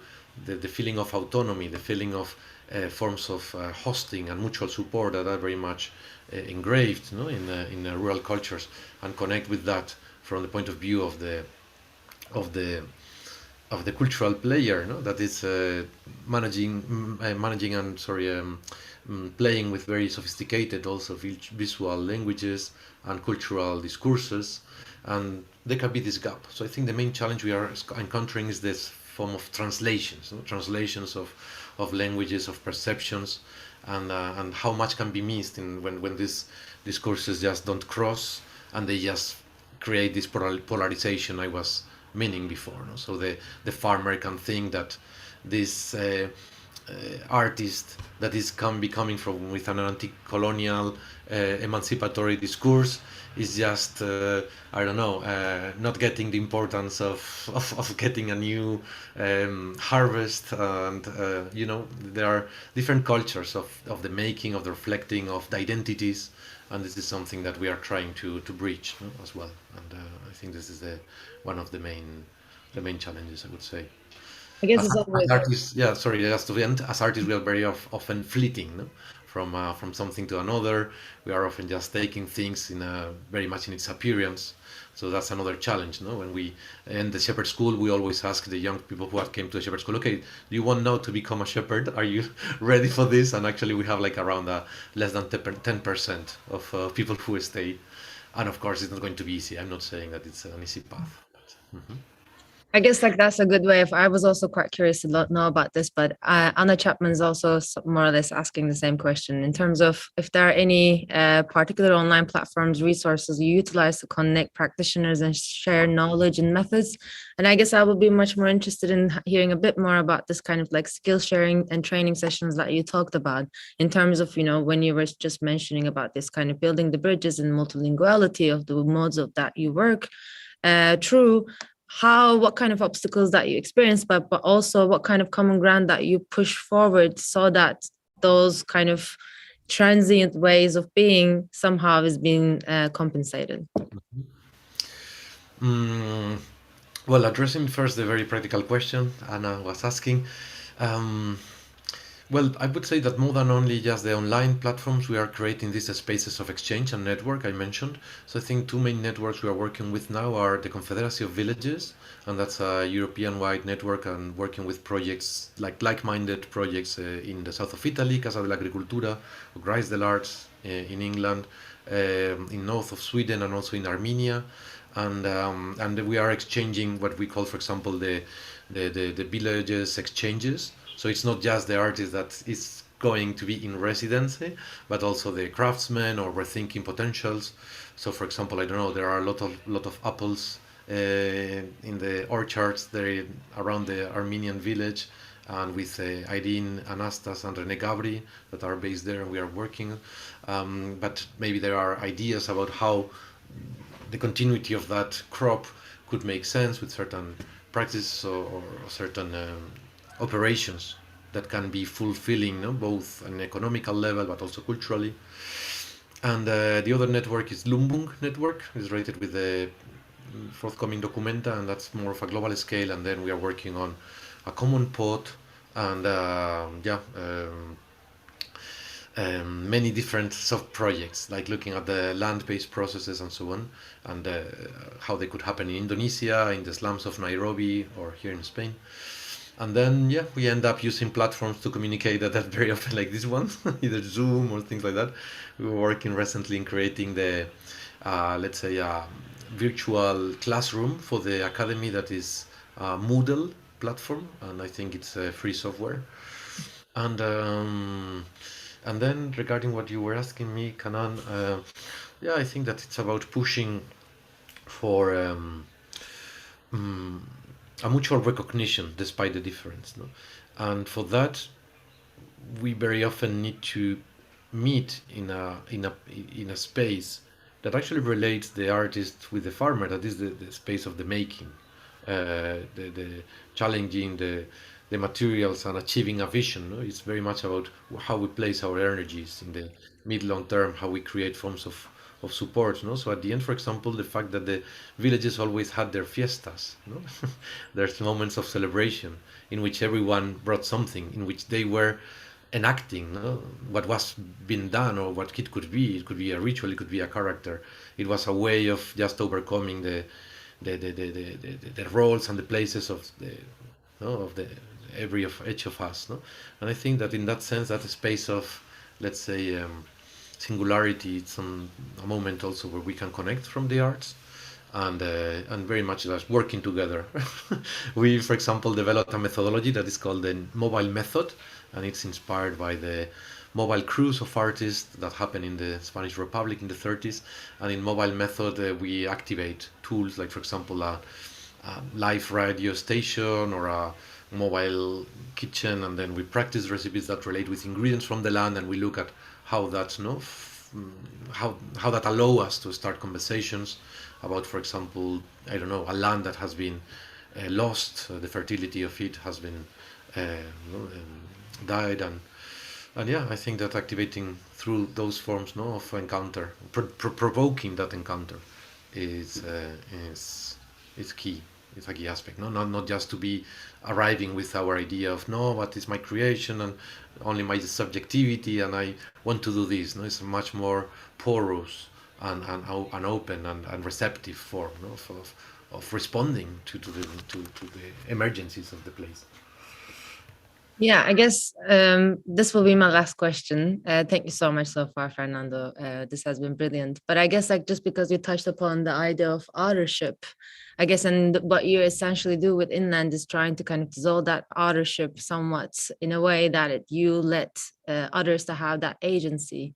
And I guess I understand that kind of like complex relationship being kind of the creator of something and kind of retracting yourself as an author from that system. So I guess I would be quite interested in how you navigate that within your own artistic practice as well.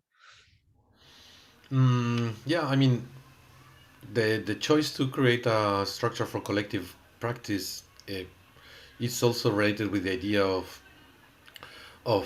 creating other conditions of life. So artists, as inheritors of the notion of the single author, are very much condemned to that condition of the solitary creator. And I think that for me, I feel more represented with the idea of the village. In the village, you have your spaces of intimacy, but share the space of works and sociality. And I think that to have Inland as a collective space, it's a space of learning for me, because at the end we all have to learn to not to take ourselves so seriously as individuals, and to think more on how we make part of more of an orchestral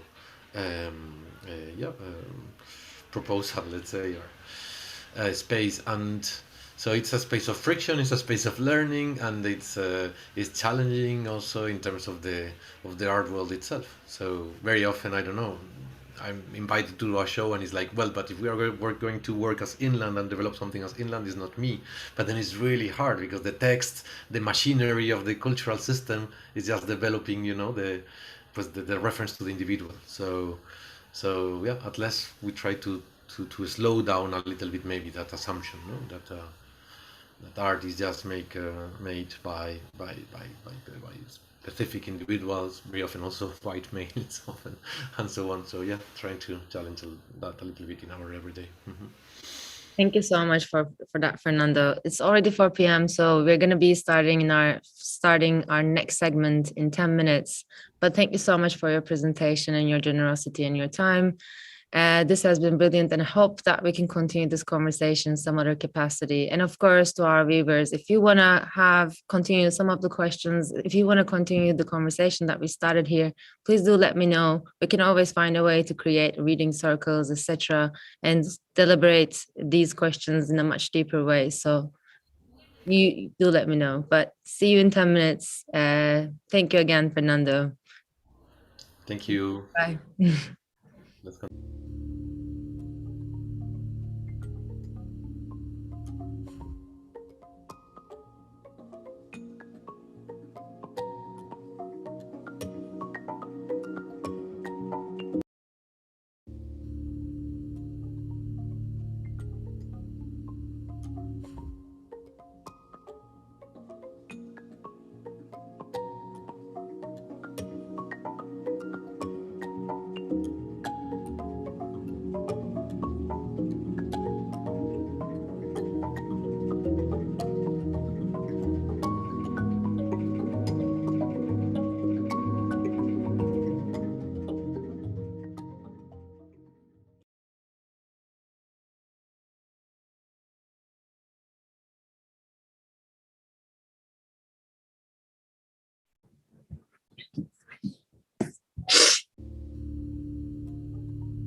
Hello, and welcome back to the final block of talks for this online component of the Aftergrowth Symposium.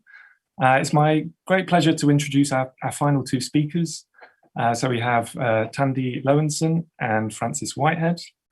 Thandi, born in Harare, is an architectural designer, researcher who operates through design, fiction, and performance to interrogate our perceived and lived realms and to speculate on the possible worlds in our midst.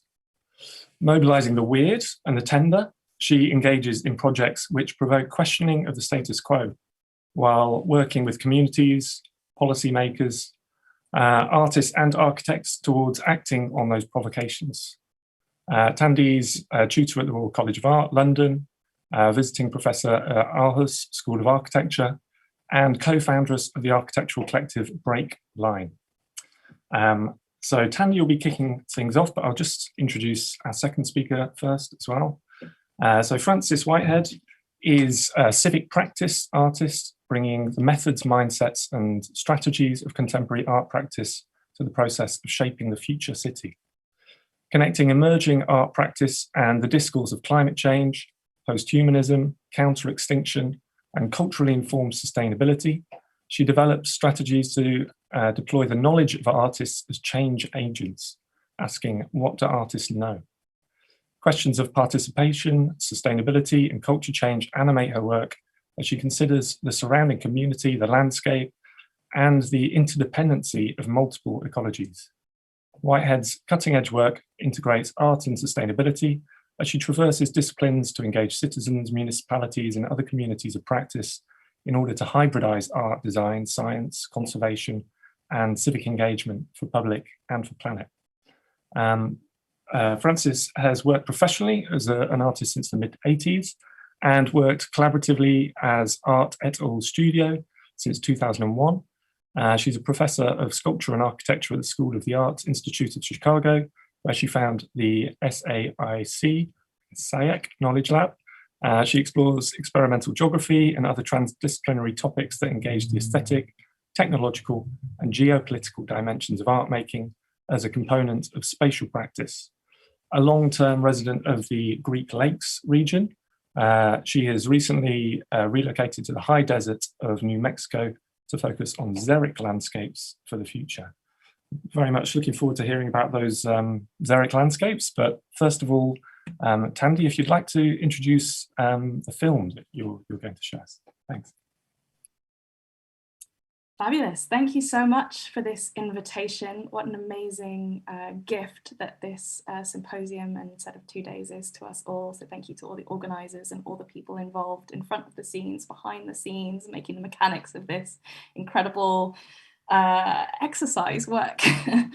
I was delighted to get this invitation to a symposium on post-capitalist imaginaries, and this wonderful invitation resonated with me with some work that I've been doing that is exploring histories of anti-capitalist struggle and contention with colonialism rooted in Southern Africa, and thinking particularly about how we engage, read, find, source, and then continue this work today. So this work, which I'm sharing today, a film very fresh off the press, explores the sonic as a space of post-capitalist imaginary and how that not only refigures space, but carries histories of spaces already liberated too. And with that, over to the film.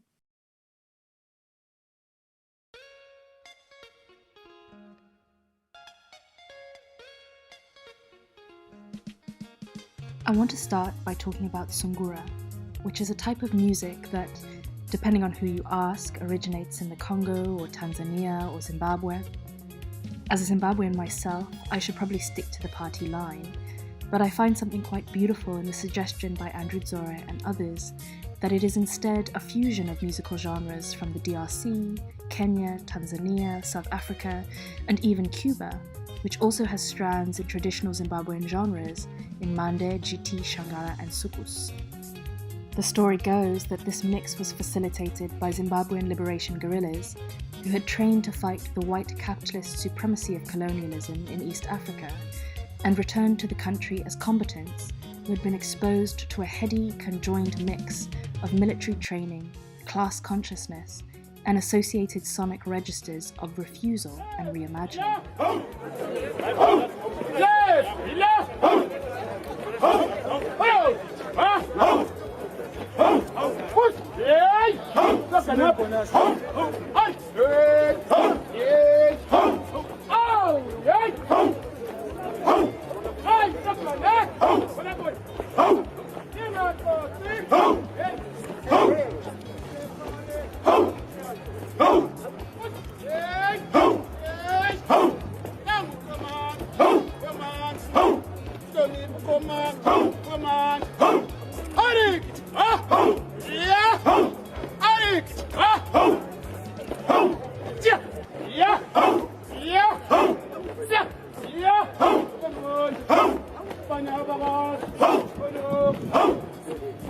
I want to start by talking about Sungura.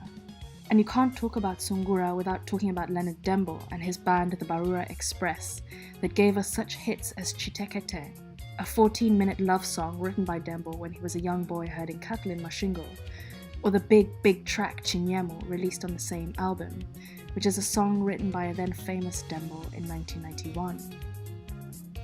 Rangamberi, the writer and curator of the Sungura Central Platform and Archive, notes how this was a seismic moment for Sungura. The love song Chitekete was the biggest hit the country had ever seen, and Chinyemo an incisive critique on the way capitalism crept in to corrupt the most ambitious parts of the Zimbabwean project of black liberation, reaching into people's homes, their places of work, and, in Dembo's words, taking the meat out of their children's pots of soup. In Chinyemo, Dembo sings about workers' struggles and about the harshness of life in Zimbabwe during ASAP, the economic and structural adjustment program imposed on the country by the World Bank and the IMF, a mechanism now more commonly understood north of the equator through the language of austerity.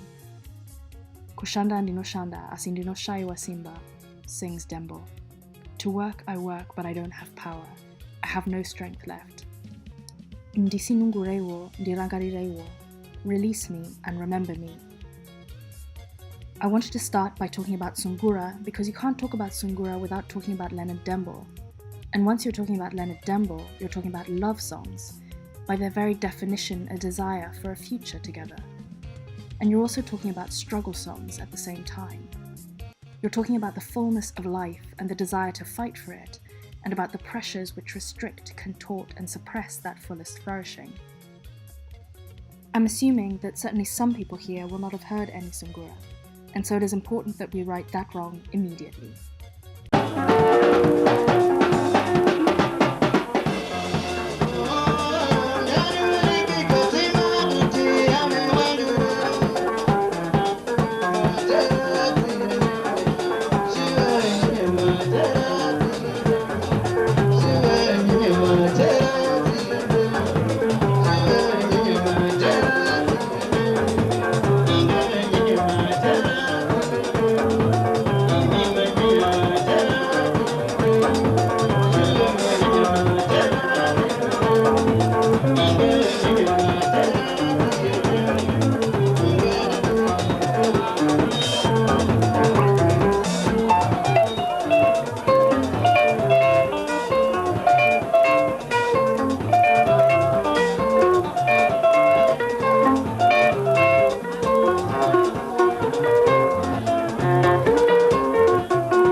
Across the border in DRC, we find another instance of this in the Sembene. Let's take the song Mario Nonstop by Franco and TPOK Jazz.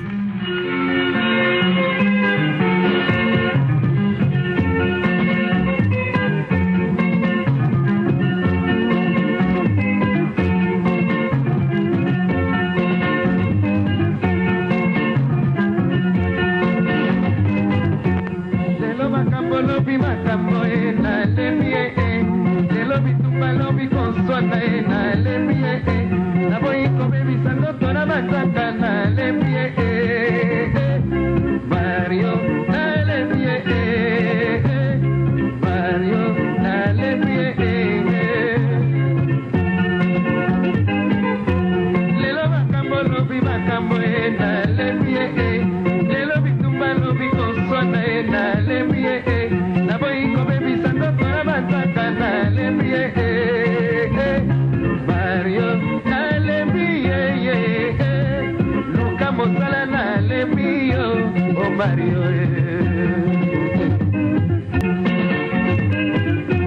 Paprokingana pakolaka ndoto koma sembe sembe okobetengana zoka lobi na shwa maladi ya cancer lobi tango na kopola yo kiminga ye Mario nalembi ye Luka mosala nalembi yo. It is a relentless 14-minute track that appears to have no beginning and no end.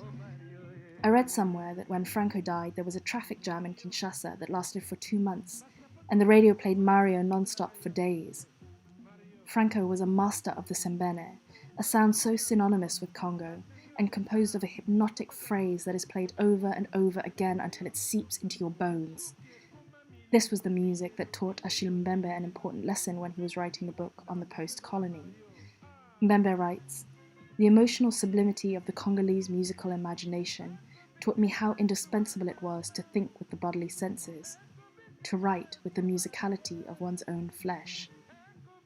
Indeed, in Africa, music has always been a celebration of the ineradicability of life, in a long life-denying history.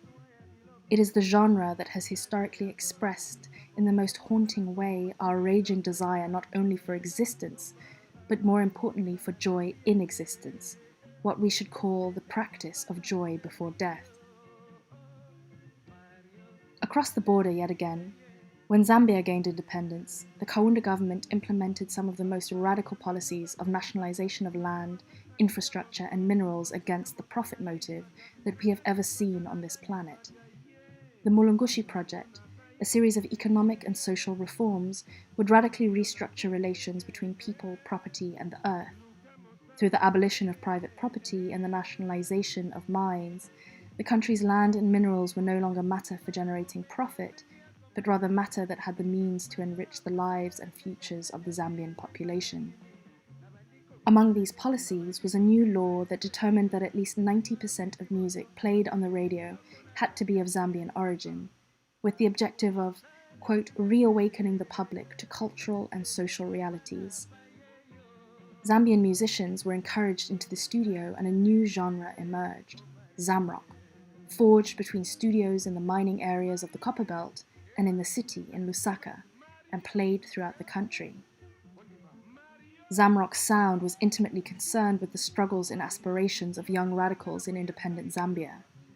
In Born Black, Chrissy Zebi Tembo questioned societal inequalities. "I am born black and I'm poor. What wrong did I do to be put on a wrong side?" On a later track, Tembo sings, "I am not made of iron, I am a human being."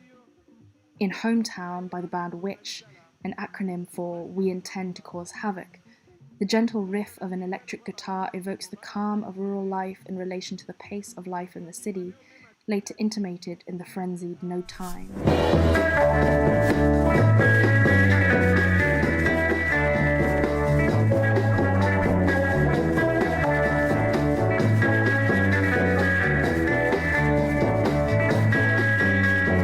Everybody's talking about freedom, and everybody's talking about power.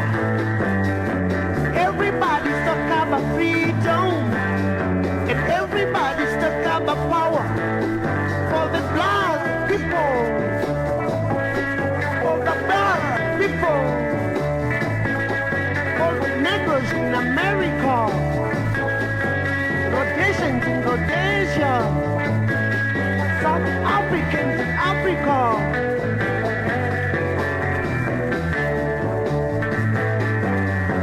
Fighting for years for land practice laws.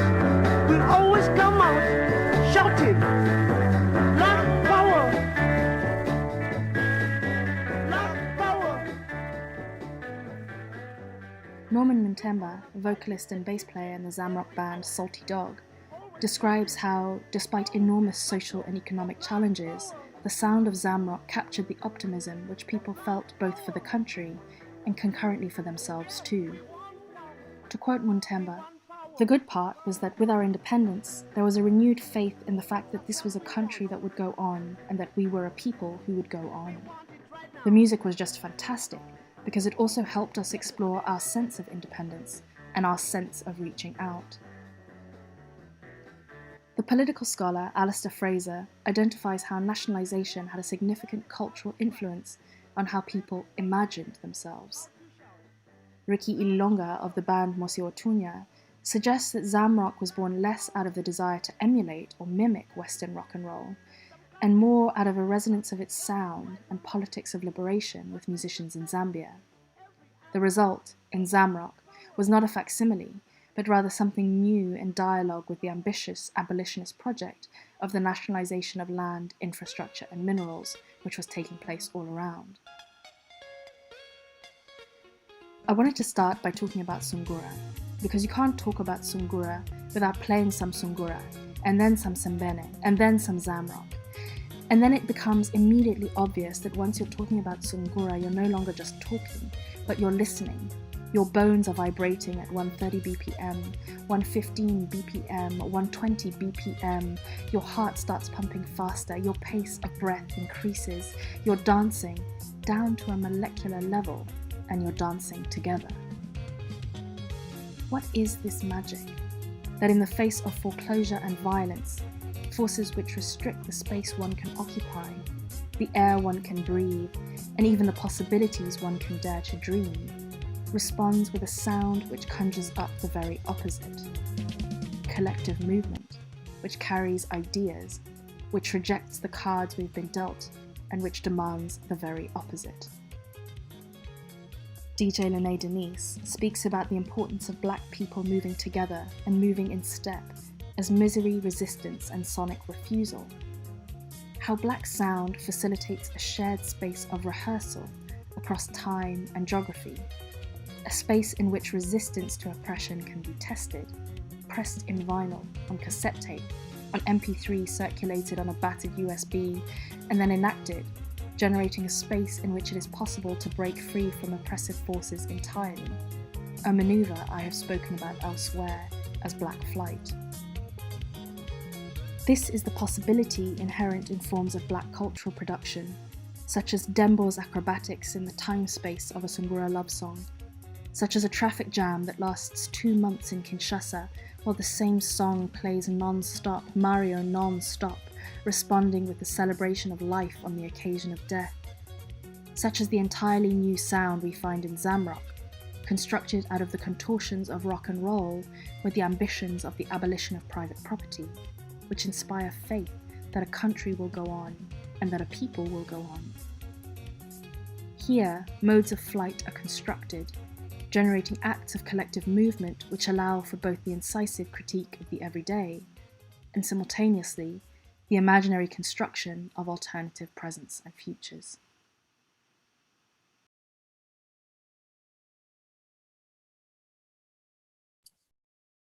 Thank you, Tandy. Wow, that was so good. Unfortunately, on this computer, the sound is just through the monitor, but I hope everyone at home has some Bluetooth speakers hooked up or ability to turn up on the bass on that. Over to you, Francis. Without further ado, thanks. Okay, just give me 1 second here. Okay, can you see my presentation? Everything good? Okay. Oh, I have to get some real estate because I can't see what I'm doing here. Just a second.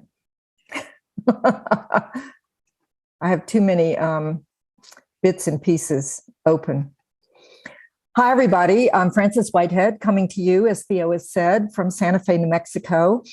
Theo, I'm not going to talk about the xeriscaping today because that project is just emerging. And it didn't really fit into the thesis that I was going to talk about today.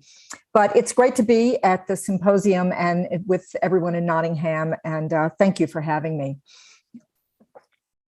For the last 35 years, I have lived in Chicago metro area, which includes Gary, and much of my practice is focused on the legacy cities of the Great Lakes Basin, a global resource holding 22% of the world's fresh water. These legacy cities, Chicago, Gary, Cleveland, Detroit, were the center of the steel industry, now called the Rust Belt.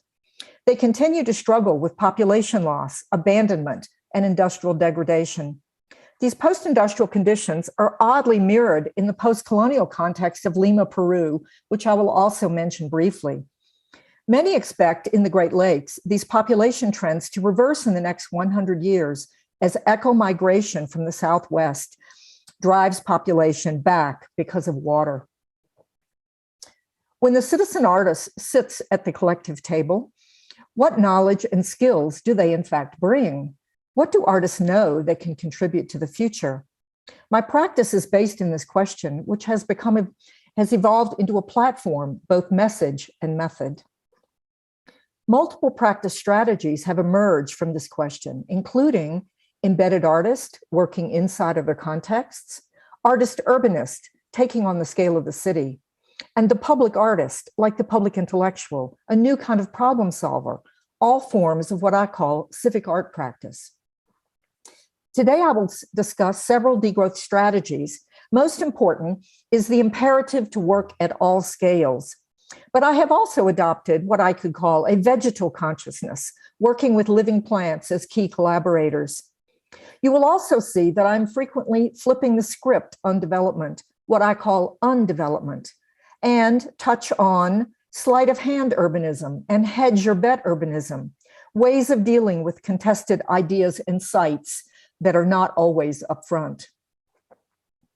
The imperative for artists to step up and work at the scale of the environmental impacts leads us to the artist urbanist outside the traditional scale, materials, and role of the artist. Not just micro to macro or simple bottom-up thinking, but also ideas concerning relationality and the dynamics that drive scaled elements within systems. This work is also spatial and durational. And so today, I'm going to show you very briefly 4 projects that operate conceptually and physically at 4 scales, from the microbe to the bioregional, small, medium, large, extra large. The 4 projects are conceptually framed as Microbolus, Civic Hive, Pink Infrastructure, and Fruit Futures.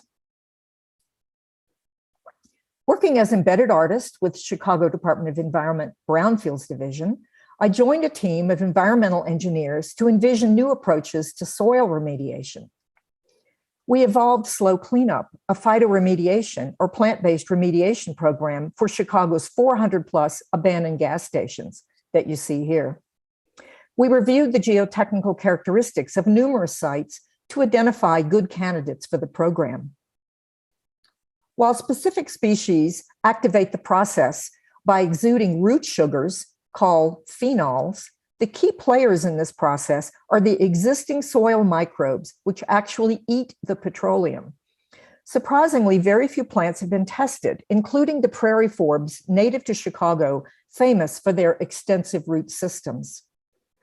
Like all gardens, the plants show on the surface, but all the action is below ground.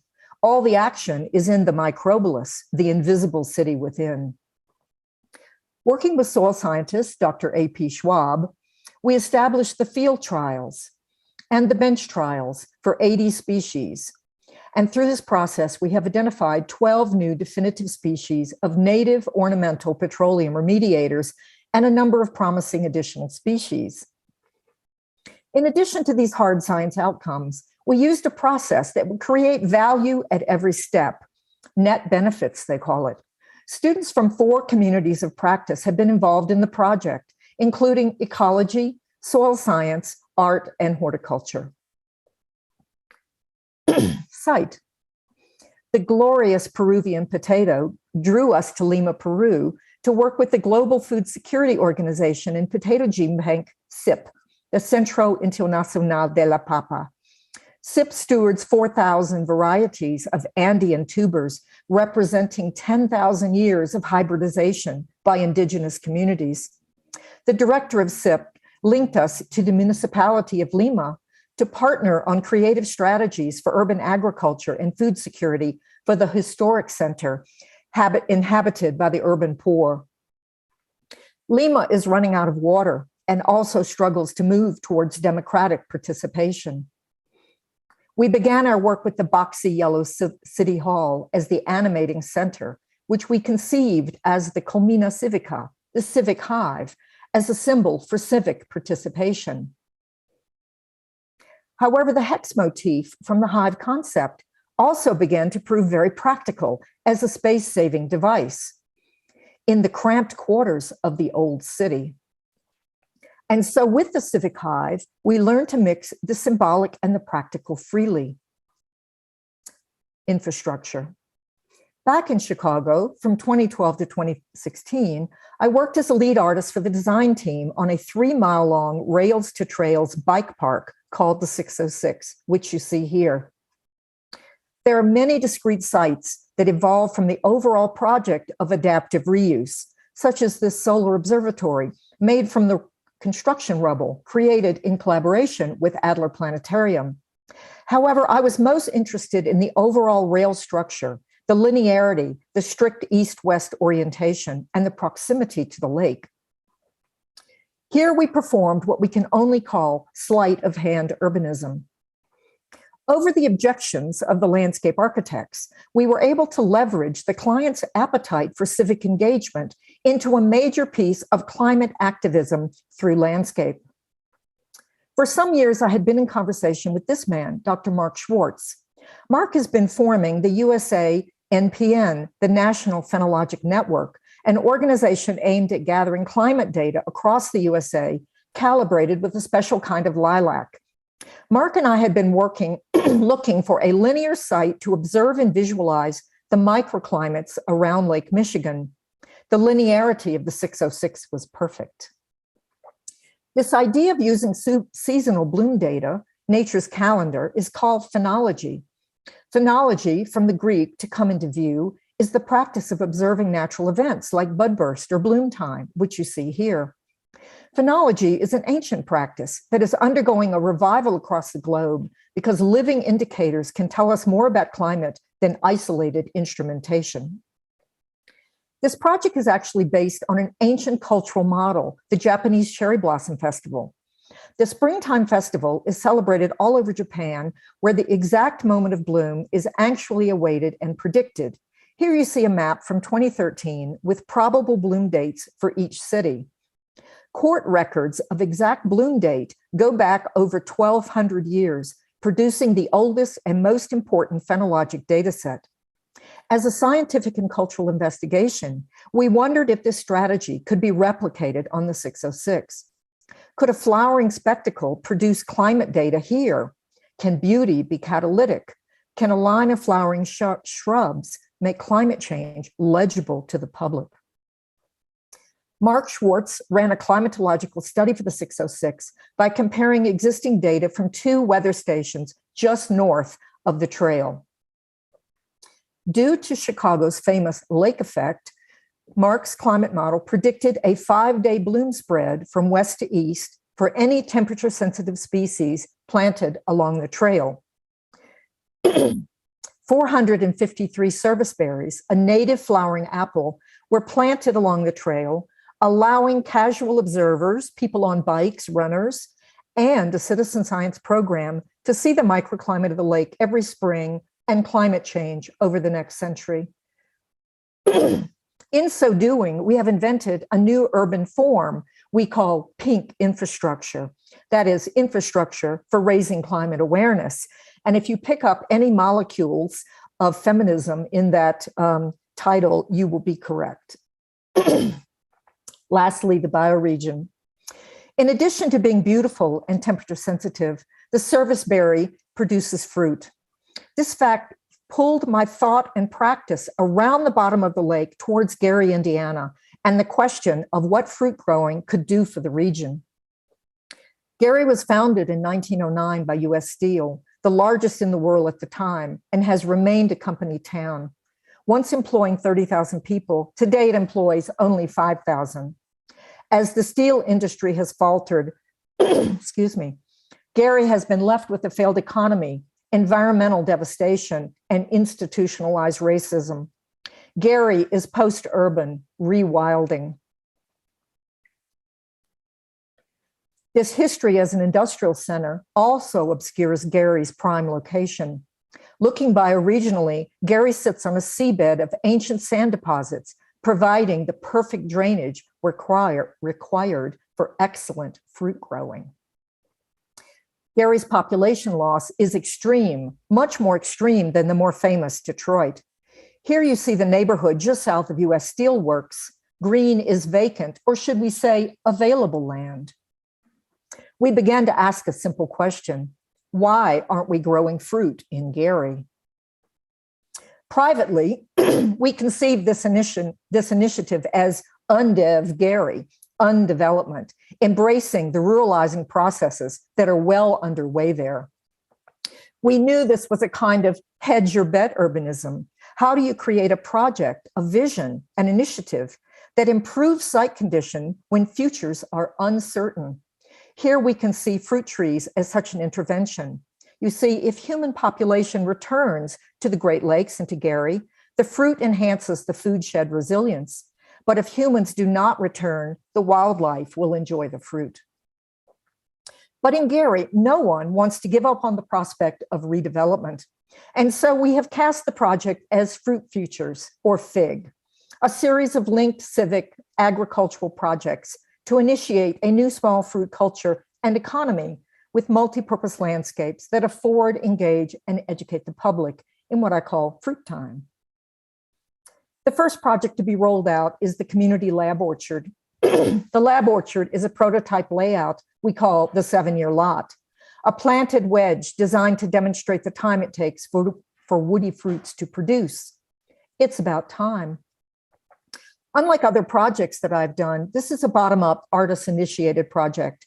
I moved my studio to Gary in order to do some deep hanging out to co-create the projects. Two of my most important collaborators, Deb Bacchus, an environmental engineer, and Walter Jones, a local math teacher and master gardener, bring expertise to the collaborative, offering agency, not merely participation. We have a small, dedicated, and diverse community group working on the orchard. The 4 principles for Fruit Futures are curiosity, cooperation, engagement, and beauty. A demonstration site to encourage curiosity and train fruit growers, the Lab Orchard contains 36 varieties of fruit, shrubs, and vines. Here is the orchard in the summer. As a deliberate act of futuring, the orchard poses questions about time and scale, which impede our understanding of other natures, ongoing but invisible and uncounted. It cultures a pan-animistic worldview, offers non-anthroponormative regional futures, and models degrowth economics. The orchard embodies a critique of Western rationality, development, and capitalism, opening space for Afrofuturism, deep localism, poetry, participation, tactical magic, and wonder.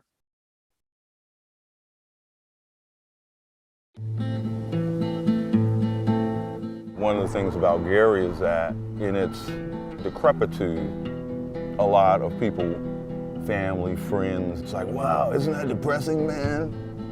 Hard is, but it's not the whole. We're still here.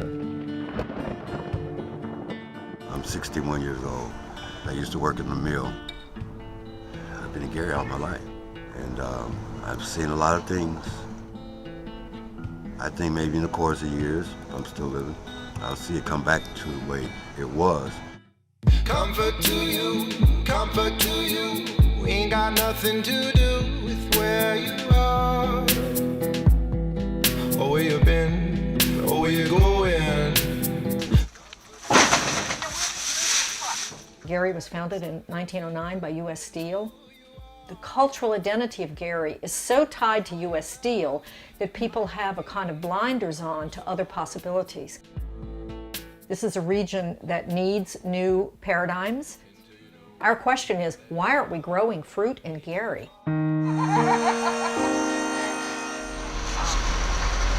Fruit Futures Initiative Gary is a multi-pronged, multi-layer, short, medium, and long-term initiative to ask the questions how fruit species can contribute to the revitalization, repurposing, or perhaps the rewilding of the Gary, Indiana and Northwest Indiana region. I'm like a parade. So FIG has three parts. It has the remediation arboretum, where we look to see how fruits can contribute to soil health in urban conditions. It has the climate corridor, and then the third part is the community lab orchard, the initiative to put orchards throughout Gary for all of the available land. All right. And then we'll see what everybody else is going to do. When we got that far, we'll run a string and we'll line them up so that they're lined up together. We got this bigger one. Should it go at the far end, or is it better to have a big at the end?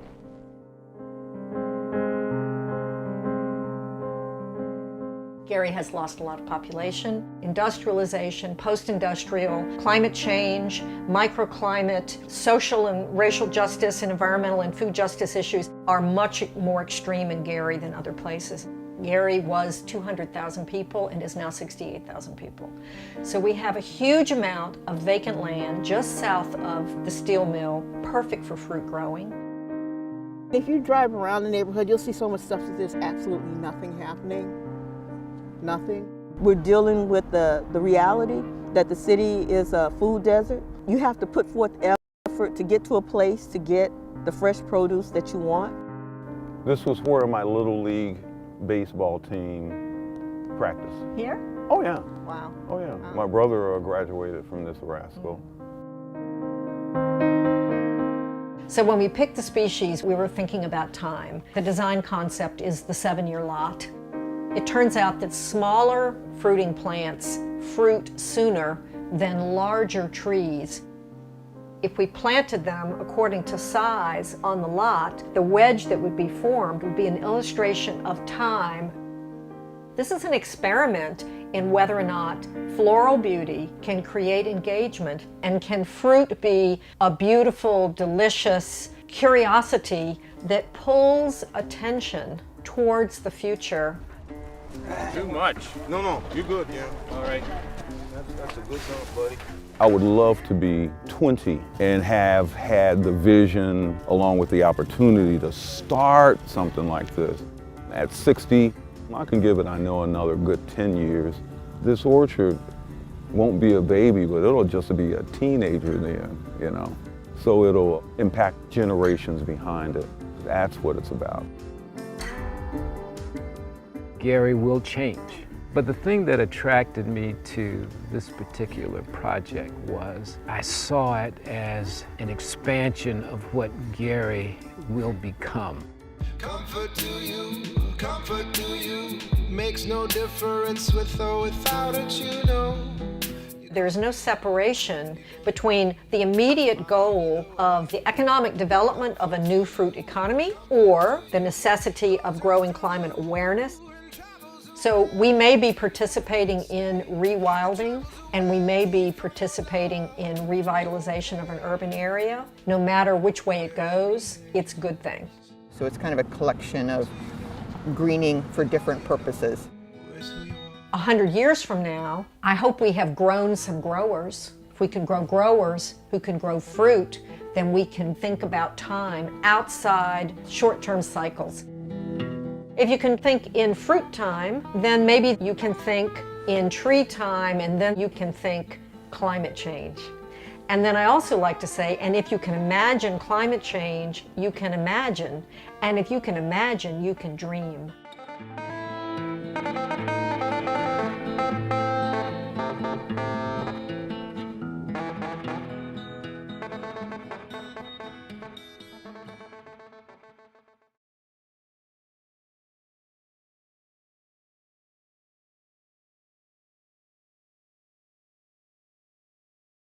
That was another great presentation. Two very different presentations, but I think there's quite a lot of threads between them that hopefully we can tease out in this Q&A. I can kick things off because I think the questions are transferring in a slightly strange way through Zoom and YouTube. But the first thing that maybe strikes me as a way of bridging the gap is questions of scale. So I think Francis, you spoke very eloquently about the different scales in your work and how cities such as Gary which have suffered really kind of drastic declines in economic growth, this macroeconomic scale, can translate into microbial fruit time. So I wonder if you could speak to that, and Tandy also, the kind of these compelling examinations between the macroeconomic forces on Zimbabwe and a number of other countries, and the kind of musical situated sonic resistance at a kind of smaller scale. So maybe, yeah, opening up with questions of time. So I don't know who wants to go first. Frances, you're unmuted, so maybe you go first. Well, there are two ways. Maybe this is like how I got to thinking about it. The first was the sense of scale, because when I started Embedded Artist, I was just trying to get a seat at the table.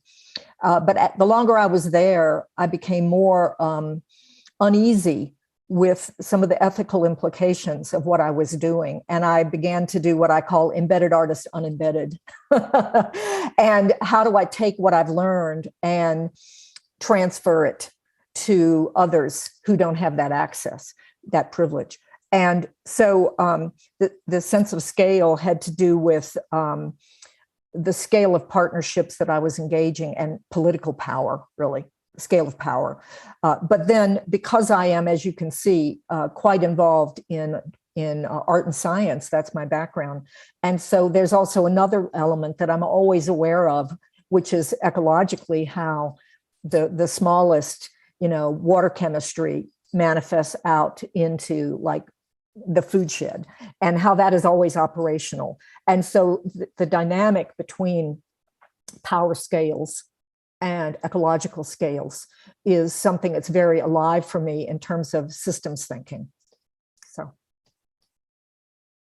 oh, and I have a question for my partner on the panel here. As you were describing all of these amazing ideas, and the sonic and the dance, of course, was so prevalent, a fabulous dance in your film, I found myself wanting to get out a map and see where all of the places you were talking about exactly were in geo-relationship to each other, because I kept wondering about how the ideas were flowing around geographically, because I'm not familiar enough with how that went down. And so to me, that's also a geographic scale that becomes a very important thing. I was thinking about that in your piece.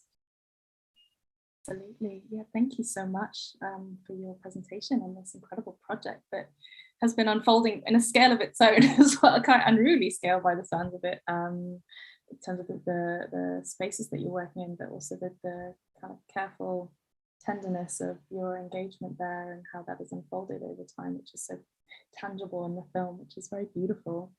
I was also thinking about scale. I was also thinking about time. I love bloom time and fruit time, and of course, in my work, I think through Sungura time, Zamrock time, and so on, and the temporal maneuvers or temporal worlds that are held within that music. And I think it's operating in much of the same way that it is when you're working with these ecological notions of time, I think, which is to say that they allow us to hold an enormity, or they allow us to hold a huge amount within something that is easily accessed and easily activated, either by the hand in planting the seed and nurturing this fruit tree, or in the moment of the dance that happens on the side of the road. And I think there's something so interesting there in these mechanisms that we've both kind of latched onto, of course very different, but very similar in the way that they allow any individual to access that scale of thinking, but also that space of collective thinking too. So I thought there was something quite fascinating about that. You spoke about how the fruit pulls our attention towards the future. And I tend to think about it less as, in terms of the sonic, less as pulling our attention towards the future, but already placing us in that future. So I'm increasingly thinking more about presences, actually, and how these mechanisms, I'm not sure that's quite the right word, but how these instruments maybe allow us to shift our kind of temporal scale, not just in terms of the complexity of time that they allow us to engage, but also quite literally how we're situated in time and place too. And so that's why I'm very excited by these genres of music, most of which are actually quite old now, but obviously still resonate and still have a frequency and are still very much in circulation today. And so I think that moment of incredible ambition and political change that happened around the independence period is still present with us at this moment, and we're still able to access it. You're absolutely right. There is such an interesting geographical story to be told there. So I kept saying across the border and across the border. And of course, all of these borders are entirely manufactured and porous and steeped in a particular colonial and capitalist logic that is completely undone when you actually hear the overlapping of these modes of sonic production and the re-worlding, I think, that's happening within that space. And so that's something that I found quite interesting actually in putting together this work, is sometimes you're hearing a sound that's located particularly in Zambia, but you're seeing the movement from South Africa or the DRC with Zimbabwe. And so there's this seamlessness of movement and sound that's happening that I think is re-welding perhaps is a good term to use here, and kind of confronting those borders that have been built. So re-worlding and rewilding. Yes, so in the chat, there's a question about the rewilding and whether it happens without human agency. Yes, but in disturbed landscapes, you may just get a lot of invasive species, what we would call weeds. And so the role of stewardship in general is a conversation, right, to be had. And the role of certainly of stewardship in these disturbed landscapes is definitely something to think about. And so, for example, when we picked the fruits, we tried to include every native fruit that would grow in the region, but also recognizing the role of humans, in the landscape. We included more conventional fruits, like pears or apples, which of course are coming from other parts of the world originally. Yeah. I think you've already dealt with that question in the chat from Biana. I can chuck in another one for Tandy, linked to some other work perhaps. So there's a great video people can watch online called The Taxonomy of Flight, and in that you talk a lot about the Zambian space program. So I wondered if you could maybe talk about limits and how they function in that work, the question of limits that animate some of these conversations today. So in particular, you talk about the kind of the link between the weird and the tender, the interaction with the weird and the everyday in your practice. And perhaps actually this is also an opportunity, Frances, to get you to speak about xeric landscapes, which have a kind of weird, unhomely dimension to them. What's the kind of attraction of those landscapes? Yeah, thank you for that. I think some of that work is related to a project that I recently did at the waste recycling center, the landfill site in Lusaka in Zambia, which is the capital of Zambia, and that's a site that has come up against privatization of public services and the kind of erosion of the social contract that was forged during the independence era in Zambia, of which there are a number of projects, some of which I spoke about, or you saw in the film just now, the nationalization of mines, abolition of private property, and then a number of cultural projects which came along with that, such as the music that you've just heard, or this fantastic project in the Zambian space program.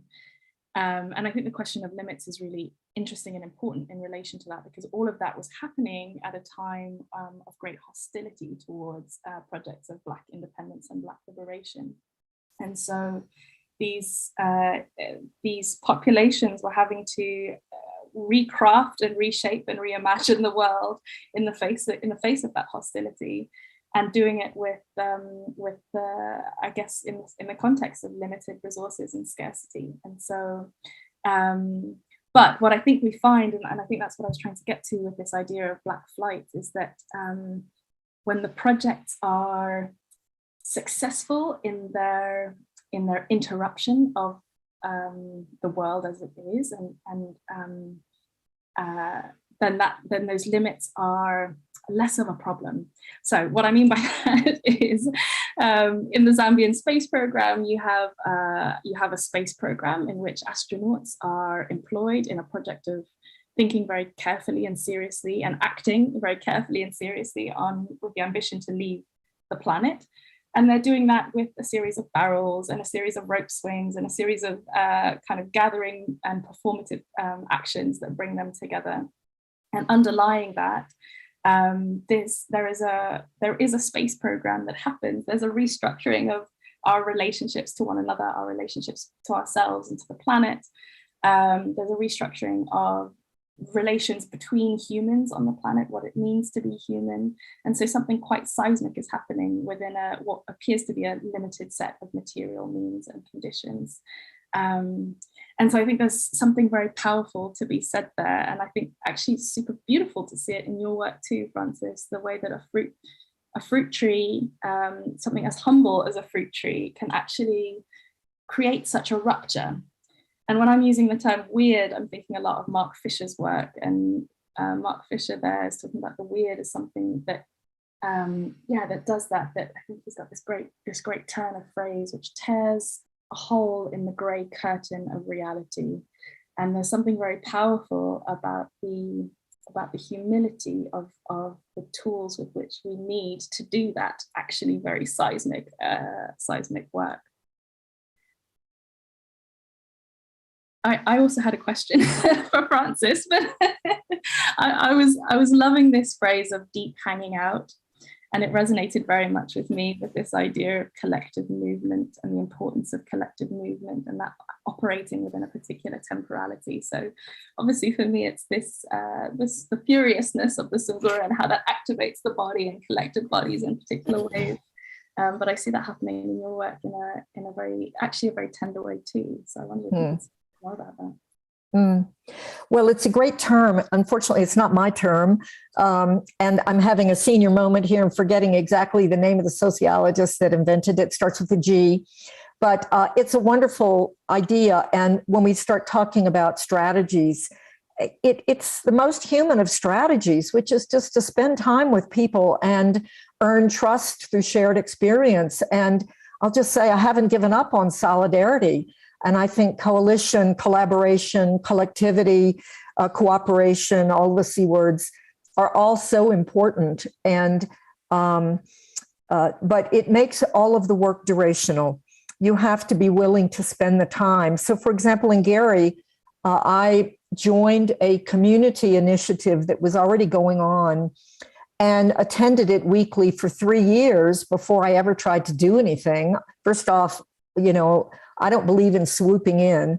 I had to become of the place to some extent before I felt there was any defensible way to even propose anything. But also I wouldn't know what to propose. And so I think that this idea of spending time together is crucial to any kind of engaged practice. And as you can see, I'm always resisting soundbite, Twitter time. I don't even look at Twitter, God forbid. And, I'm the anti-Twitter, I think it's a great term, deep hanging out. In Zimbabwe, we have a term, a phrase, now. And if anybody ever tells you that something will happen now, that can mean it can happen in like 5 minutes or 10 minutes or 10 years or 10 weeks. Like you can't hold your breath when something's going to happen now.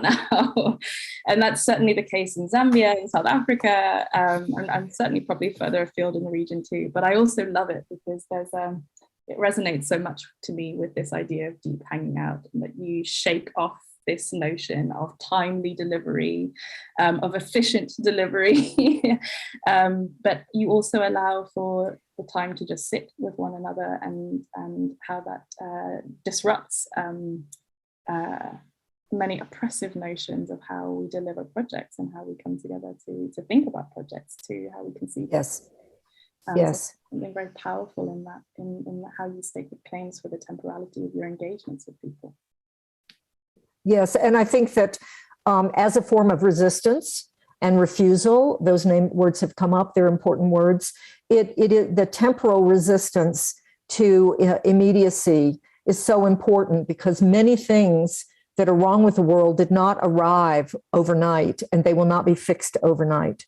And we have to be realistic about what is possible, and honor the other systems outside our anthroponormative ideas of efficiency, as you say, or and of course this challenges not only Western rationality, but it challenges and linear time, but it also challenges ideas that we have about success. What do we mean by success? Absolutely. I'm very reluctant to jump in because it's just such a fascinating conversation to listen to. But we do have a couple more questions. One from Anna Josephine B. Johnston, who you can catch tomorrow if you're able to come to Nottingham, or slightly later when that footage gets put online on the YouTube channel. So she's got a question for Tandy. So many things stood out for me from your exquisite presentation. My own research, which thinks in with beyond Ghana, I find this really individualizing loss of joyful embodiment post-independence. Can you say more about the importance of embodiment, joy, pleasure, music, movement in political collective movements towards the change, perseverance, and world building of your independence and beyond in your thinking? Yeah, thank you so much for this question, and also for your work, which is fantastic. Definitely tune in, turn up for Amma Josephine. Yeah, I mean, I think it's interesting. So thank you, Theo, for bringing in the previous project that I did, and that started out from me looking at this condition of this incredible project post-independence, this very radical restructuring of relations through this project of nationalization. And then the response to that, which came through economic and structural adjustment, and how that created quite oppressive conditions for people enforced by the World Bank and IMF as they sought to restructure these and return, I think, some of the work that some of the work that had been done through the independence projects. But what we also see is this incredible project of, as you describe it, joy, pleasure, music and movement that continues despite this. And we see that in Sungura, we see that in Zamrock, where people refuse to be reduced, I think, entirely into the realm of the necropolitical, I suppose, to use Mbembe's terms, to refuse to be reduced to matter for the production of capital. And these spaces of cultural production are spaces that I've increasingly started to think of as not just archives for continuing the ideals of the independence project and how we might access them, but also as kind of vessels which within them have held space for that project. And so I'm increasingly trying to think about how we might take that very seriously as a space, not just of theory, but also as a space of world making, world building, as you say, where alternatives are already present, but lively and moving, and as kind of spaces of social, spatial, political projects. And so, I'm just trying to occupy them as much as possible and bring everybody into them, bring people that might not otherwise see them as activators or as sources. So, as I mentioned in the project that Theo was encouraging me to speak about, I was working there with the city council, and we were reenacting methods of the Zambian space program with waste recyclers and city council workers on this site. And I'm if anybody wants to host some Sambura parties, let's go, like, let's do it. I think that could be a really exciting project. And I see that very much in your work as well, Francis, that this seems to be quite joyful spaces actually of planting and discussions that are happening in and around that. Well, one of the things that I like to say, and it really came to me working in Gary, when the vision of the blooming fruit, imagine a cherry blossom moment out just in the shadow of that steel mill. In visual art, we have so often in the last decades eschewed any relationship to beauty and the aesthetic as an instrument of power. And I began to realize that this was a position of privilege, that in Gary, they so desperately need beauty. And so now I say we're back in the beauty business. Of course, I love alliteration, but this question of how to navigate the political problems of beauty, whose beauty, a beauty, all of the problems of acculturation and idealization and identity that are wrapped up in that. But I'm not sure that we can just throw it out the window and not address it. I'm reminded of something Rem Koolhaas said many years ago about urbanism, that even though it is morally, there's a moral hazard, we have to go there anyway and do our best to navigate the complexity. We can't avoid things because they are complex or vexed or troubled. We have to go to the trouble. And maybe that's why I'm going to the arid landscape, Theo, is I've been, there's a question in the chat from Lauren Bond, one of my partners in crime, about the organizing principles in my work. And even though I don't necessarily talk about it in this case, all of my work in Chicago was about the Great Lakes, because there is nothing outside the Great Lakes. The logic of the Great Lakes dominates everything in the Great Lakes legacy cities. It is why they were steel mills. It is why there are slag-impacted landscapes now. Everything is about the Great Lakes, is about water, and yet it's so ever-present that it's invisible. And so getting ready for the dry future, I went to a part of the world that there is more consciousness and more conversation about that. I sort of just changed gears there from beauty to aridness. But anyway, trying to wrap up all the bits that I see in the chat. So I don't know what I just said. It sounded good.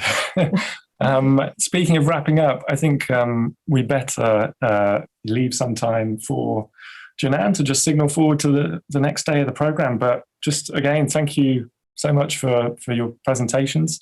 They'll be available for people to view online, I believe, for a while. So yeah, if people watching have friends that couldn't make it, send the links, share the work, and it's a pleasure to talk about it with you. Thank you. Thank you. Thanks.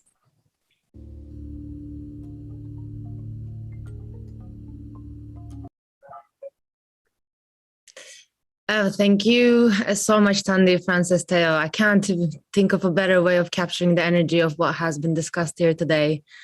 Just to repeat, I'm the curator of live programs here at Nottingham Contemporary. I'm Janan Batur, and before you leave us here today, I would like to express our gratitude to all our speakers for joining us on this epic journey. Today has embraced different contributions from different continents and localities, and we've been presented with a range of different readings of degrowth, slowness, and alternative economies by way of the experimental. From my perspective, as a part of the organizing team, it has been fantastic, so thank you so much. We will continue tomorrow with an in-person event taking place at Nottingham Contemporary, and we will continue our collective deliberation with the contributions by Esnort of Land Workers Alliance, Catherine Boehm, Bahar Nourizadeh, Amma Josephine B. Johnstone, Manuel Angel Marcia, Walden G, Asad Raza, TJ Demos, and Angela Chan.